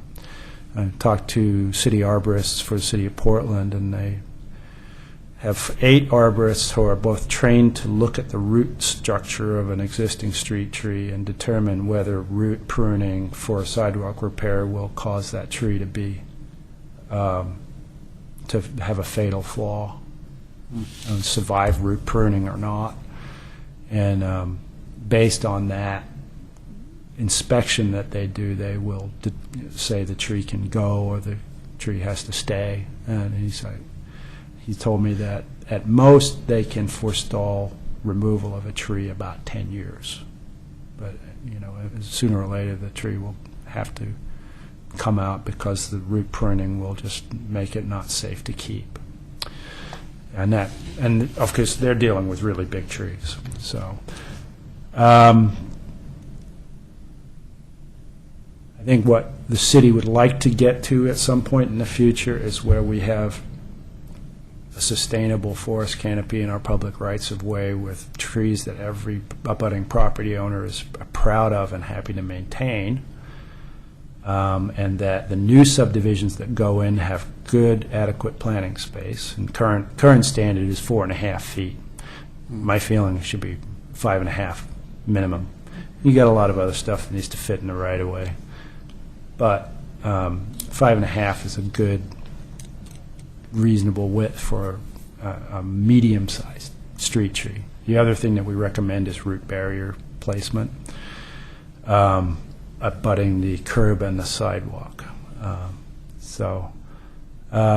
Yeah, it's a difficult proposition having healthy urban forest canopy in a hardscape right-of-way, but it's one that all cities try to promote, and they do it for the right reasons because it keeps your streets cleaner, it keeps your stormwater cleaner, it cools your stormwater, and it provides pedestrian safety and buffering from the street. So it Yeah. kind of sounds like there's two Yeah. issues. One is getting a solid street tree list in place, so moving forward, you minimize these issues in the future, but also having some kind of, I guess, standards or policy in place on how to deal with existing trees, buckling sidewalks, things like that. Does Oregon City have any kind of standardized policy? We have a standardized policy, yeah. Essentially, if your sidewalk is buckling a half an inch or more, city policy is that the tree can be removed without an arborist report, provided it's replaced with an approved tree. Minimum caliper size for the replacement tree is 1.5 inches, which is a standard nursery size. It was 2 inches, but the Planning Commission decided that 1.5 inches would be okay because they would pick up that extra half inch in about a year based on irrigation, And the cost of the 2-inch tree compared to the 1.5-inch tree was something that was a big issue when the code was being revised. Pete, the replacement tree, how specific or how much flexibility is there in the planting of the replacement tree? I mean, Well, we want people to plant it at the right time of year, so that... I meant more geographically. Okay, there's some clearance specifications in the code as far as street lights, fire hydrants, and street intersections. 15 feet from a street light, 5 foot from a fire hydrant, 20 foot from a street intersection. And then you have pruning requirements, so they're vertical. So you end up with this requirement for 7 foot over sidewalks and 10 foot over the street. You end up with a very limited area in which a canopy can actually maintain, especially if you've got power lines overhead. So I refer to it as the popsicle tree phenomenon, where you've got this ideal street tree, which is exactly so high, and that's what happens when you have regulatory street tree language, And so what we're seeing, what we've seen a lot of in the last 2 years is replacement in the 3-foot strips with smaller, slower growing trees, such as even Japanese maples, paper bark maples, and the species that you see on the Portland lists and Gresham lists for very narrow planting strips. They're obviously cheaper for people to buy, easier for them to replace, and that sort of thing. But that's for those subdivisions that were approved through the 80s and 90s under older standards. And since 2004, those planting strip standards are much wider. The city's tree list was adopted in 2002, I believe. So we have an evolving policy, but Is there an option if somebody has like a narrow planting strip in front of their house to forego planting a tree in that in order to plant a larger tree, say in their front yard? Yeah. If the policy, again, this is not in the code, but the policy is if the planting strip's 2 feet or less, then you can plant in your yard and select a larger tree. But that's not saying you shall plant a larger tree in your yard. When the tree is planted in your yard, we require a street tree covenant that recognizes this tree as a public tree, even though it's growing on private property, so that if it's removed, then the city has the right to require that tree be replaced by the property owner. And over the years, I think we've had about 15 of those covenants in those situations. Because, if the goal is shading your streets or providing large trees along your streets, then a big tree in their front yard may do more than a little popsicle tree in the planter strip. So, I'd also like to just make mention that Lake Oswego just released their new street tree guidelines, and they've got about 5 different categories, and it's pretty much based on planter strip width. So, going from 2 to 4 feet wide at the smallest end up to 10 feet plus at the largest end, and it's a pretty good guide. So I'd suggest looking at it. I'm not sure if it's on their website yet. I believe it was going to go up here pretty quick. The other good list that isn't on this is the Metro's Trees for Green Streets list, which are pretty good-sized trees. I mean, these are kinds of trees that you would see growing in a boulevard situation with a good 10-foot strip. And a lot of those are natives as well. But I'll look at that Lake Oswego list. What I've found over the years of processing street tree permits is that the more flexibility that we can provide for people, the more happy they are to replant. But there's another side to that, which is, if we really want to promote large trees along the public rights of way, we need to have some better standard. So, but for the time being, given the public infrastructure that's in place in a big chunk of the city, we may not be able to get there. It may be better to promote yard planting through an alternative mechanism, like in Arbor Day celebrations, Friends of Trees, and those kinds of things. In Portland and Gladstone, I think they have partnerships with Friends of Trees where they're regularly replanting 2-foot strips with very, very small trees. But it clearly has a benefit to the not only the street but the budding property owner as well. Pete, if the city is interested in increasing its tree canopy, does Parks have a particular program or effort to increase the canopy within the city parks? There is nothing. There are a comprehensive plan goal for that, but no strategy or funded action item in that regard. So the comprehensive plan, which was adopted in 2004, is the one that includes that. The goal for this year is to submit our Tree City USA application in mid-December, just by December 15th, which will gain some recognition for work that's already being done throughout the city. One of the things that David Fresher has done is promote the public planting of trees in parks and rights of way. So he's put about $50,000 in the budget for planting of big trees, really big trees where we can. We're actually negotiating with ODOT to try to plant some of the gateway areas that the city has, 205, 213. And we're making some headway there, but we haven't succeeded in convincing ODOT that the tree planting on ODOT property is a good thing yet. They want to do further study for a variety of reasons. One of the things that ODOT's concerned about is that they are coming under the regulations of the Clean Water Act and Endangered Species Act that require that they take all the runoff off of their interchanges and highways and put them into low-impact development type facilities. So the technology of low-impact development is evolving, and the amount of space that a rain garden currently takes to drain something as large as, say, the 205 section from West Lynn back to the river is huge.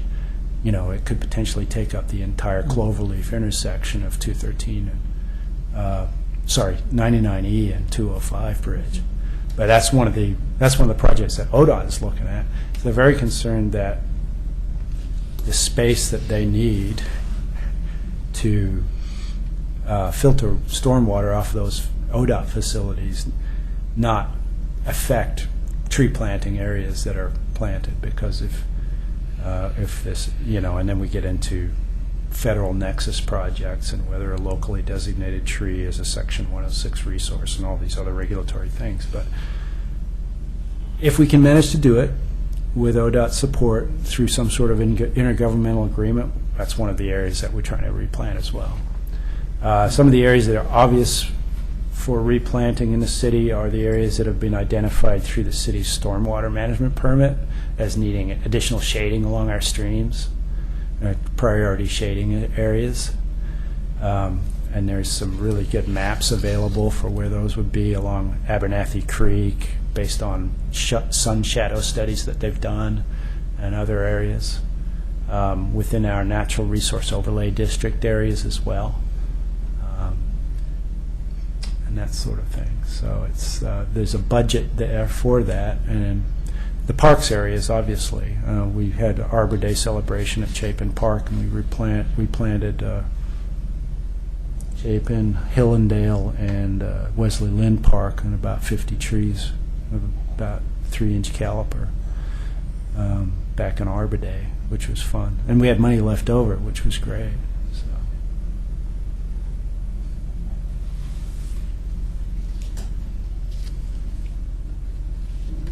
So,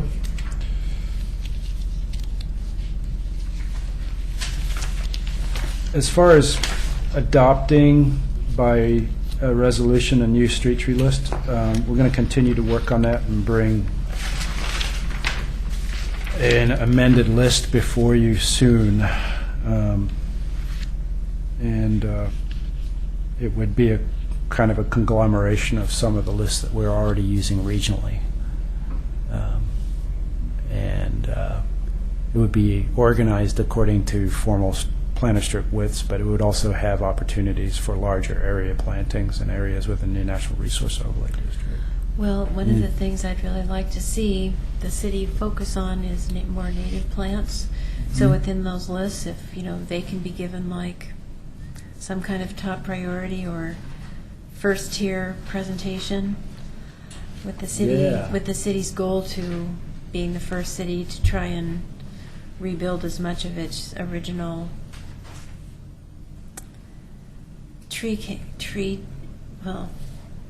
type of trees and shrubs as were here.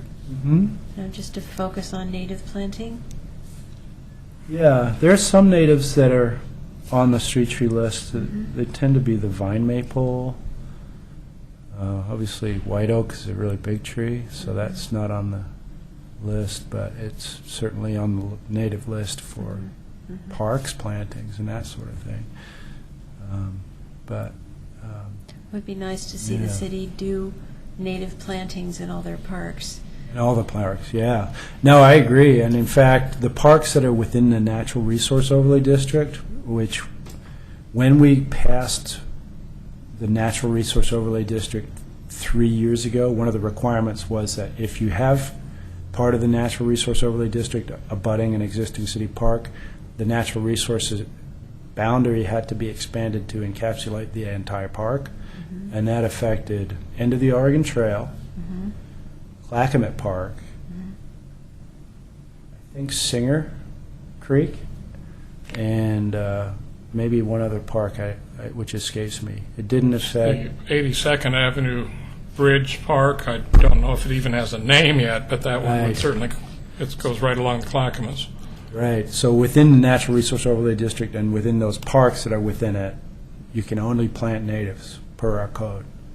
So I keep telling Parks Department that. Well, they Berkeley Hills Park?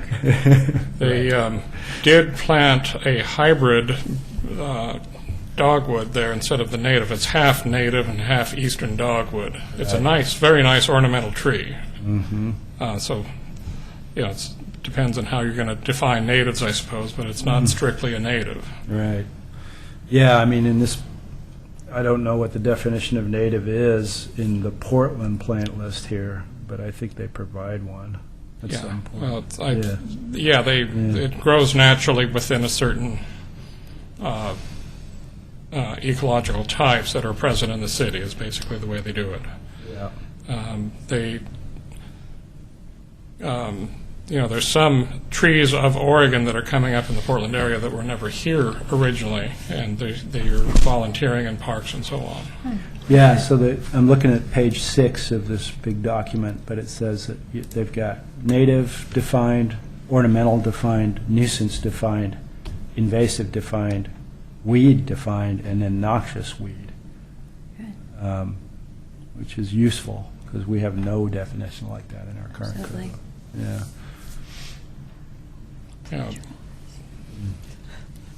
The incense cedar is one of the ones that it was native up to about Salem, but it's coming up from seed in the Portland area now, which is what you'd expect if the climate's warming. Mm-hmm. One that's a little further afield, the Oregon myrtle from the coast, is coming up all over the place now, in at least certain areas.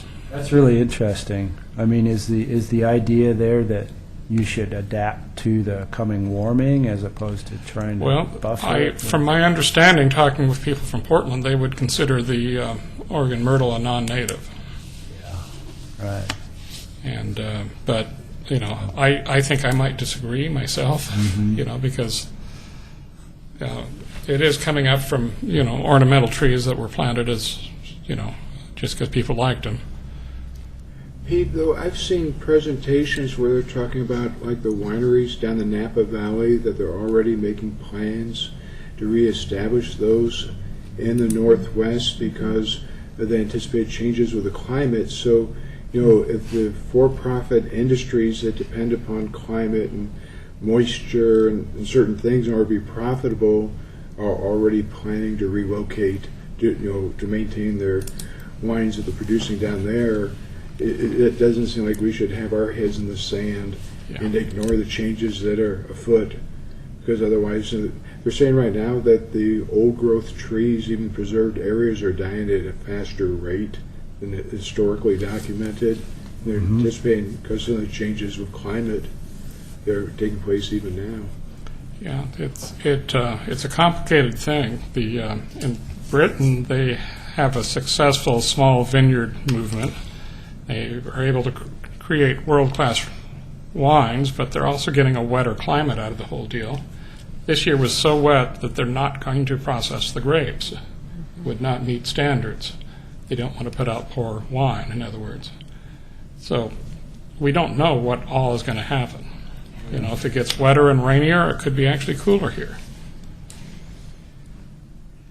And there's a big... Plant some Cabernet, Yeah. Native plants. native. Put on the native plant list.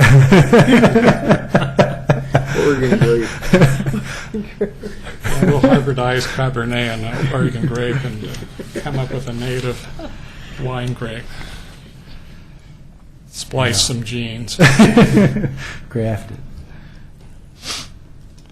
Okay, so we'll continue to work on that one. Okay, yeah. I think the benefit of having a adopted recommended list for Oregon City is that you can, not only it's helpful just to go to one list for people rather than 5, although they like the variety, but you also, there's a sense of pride and ownership that comes with working from a city adopted list. Are the revisions, is that going through the planning office? Or is there an opportunity to maybe have a work session to Yeah, I think comment on I that? think what we want to do when we get, if there are any other lists that you would like me to consider on that draft that I have, which is not before you, but I just let me know. Actually on the agenda. It's a list. We Yeah, could the- discuss the- that at the next work session as well. Yeah, that Lake Oswego one sounds interesting. So on the Lake Oswego one. But many of the cities have one. I believe Beaverton's got one, and Yeah, what I've done is I've tried to keep track of them in one document, but the links keep changing and the websites and stuff and that kind of thing. So, the Tualatin list is very interesting because it actually requires that the owner propose, one species based on a measurement that they take in their yard. It's kind of like we want you to tell us exactly what species you want and where it's going to go. And we have a similar requirement, but what we do is you've got to propose something. If you change your mind, you've got to let us know what it is so that we can approve what you've changed your mind about. And then we have a plant by date. And depending on whether we're in the middle of the summer or not, we'll allow people to plant by November 31st, when the rains start, and those kinds of things. And we recommend that they go with a certified arborist if they need an arborist report, and that any tree removal be done by a reputable company, because we get plenty of tree people, but not a lot of certified arborists. So conscientious abutting property owners are the ones that will actually seek out a good, and we keep a list of arborists that we've done work with. We don't recommend any particular company, but the ones that are ISA certified arborists or other certifications, we keep a list of those people. Okay. Thanks. Yeah, so let's see, do we have any communications from anywhere? Briefly let you know what the planning staff is doing on other plans. Bob has graciously volunteered to volunteer on the South End Concept Plan Community Advisory Team, which is the first meeting of the Community Advisory Team is going to be on October the 18th, and that's the kickoff meeting for the kickoff meeting for the project. The Community Advisory Team is responsible for representing a diverse group of people throughout the city and county area that's looking at the plan. So we're starting that process. Where are they meeting? McLaughlin Elementary. I'll be sending out invitations tomorrow. Christina is heading up the transportation system plan update. Laura Turway is back from maternity leave, so working 2 days a week, which is great. And we're just hiring, starting tomorrow, a planning technician who has a master in urban planning from Portland State University. And she's going to be starting out 32 hours a week to help us with our current planning. And we've been snowed under for the last three months with the combination of long-range planning and current planning. So welcome addition to the staff.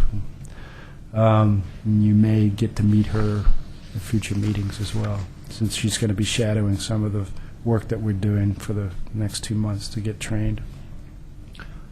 Blue Heron, you probably are up to date on that based on Tony's tour. That's a nice job. Nice tour. Good tour. Yeah, he really has spent a lot of time in the last, I think year, both looking at all aspects of that site. So thanks for coming on that. We'll keep you apprised of what happens in the next few months. So that's kind of the update. So as far as future agenda items, do we want to talk about that? What I've heard is we will try for a planning commission work session on October 22nd, and we'll be discussing the heritage tree ordinance and revisions to the street tree list. Clackamas County sustainability presentation. Yes, let me get on that for you.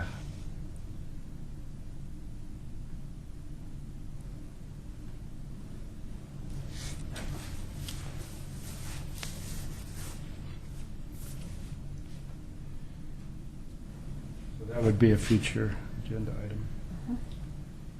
Next meeting.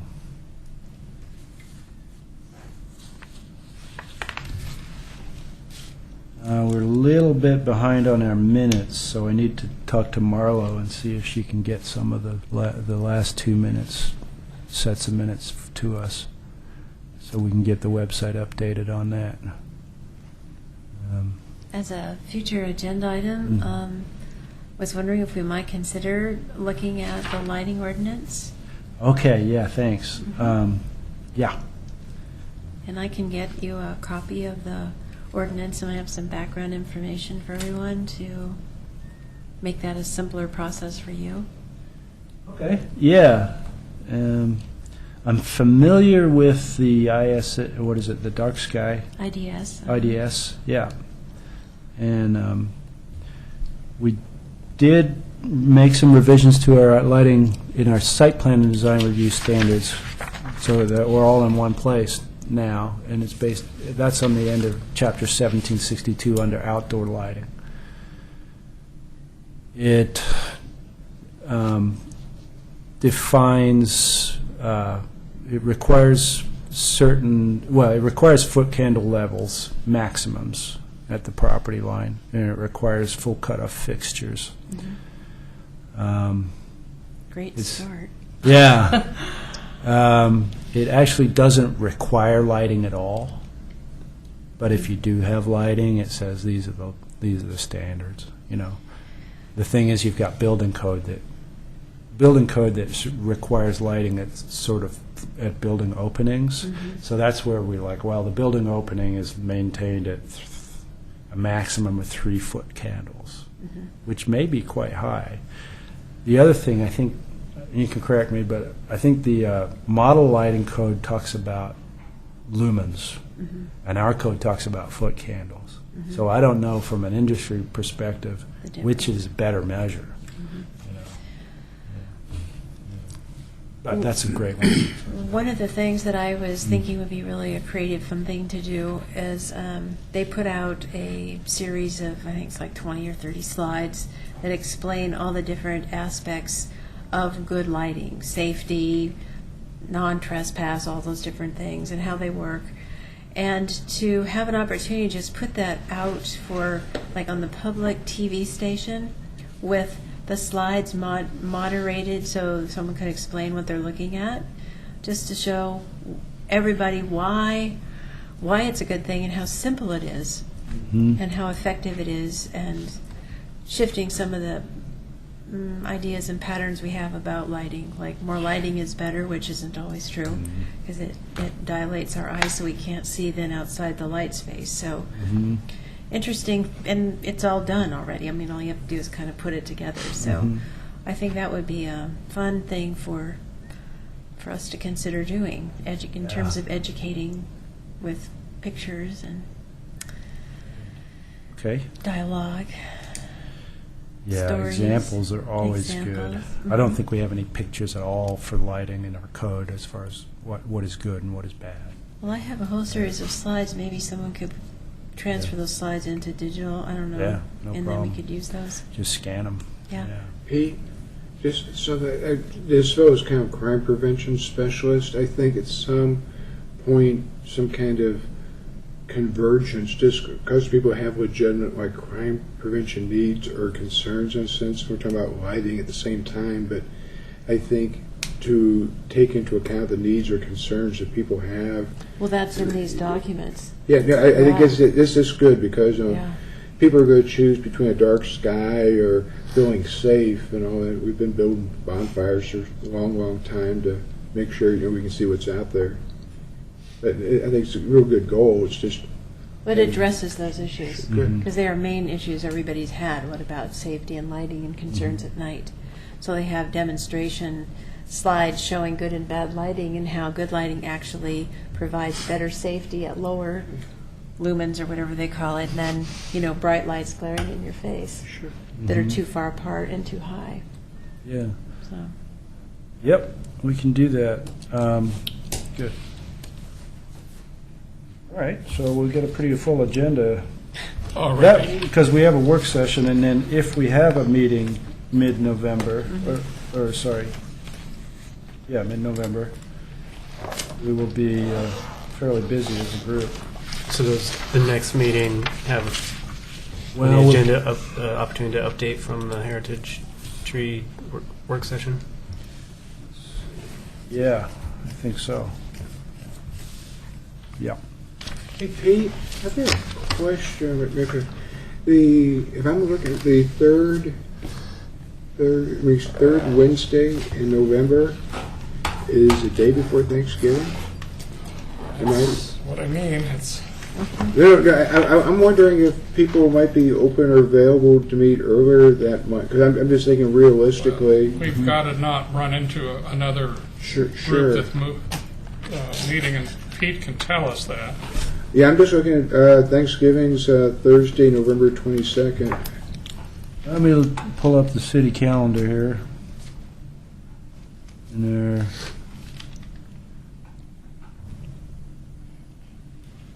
The meetings website is the one to look at, since they're pre-programmed. December, it's 6 days before Christmas. Yeah, I'm just thinking maybe traveling for Thanksgiving probably won't be coming Wednesday night.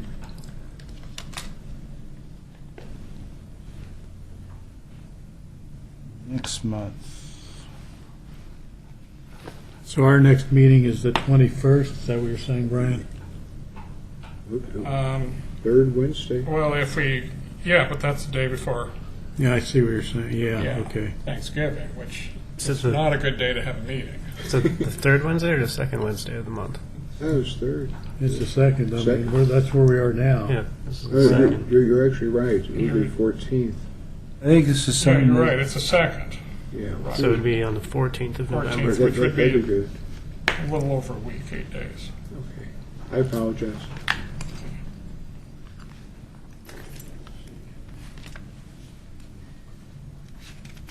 City Commission is on the 7th of November. Well, what does the group feel like? Like the 14th, I don't think it should be a problem. Okay, standard date.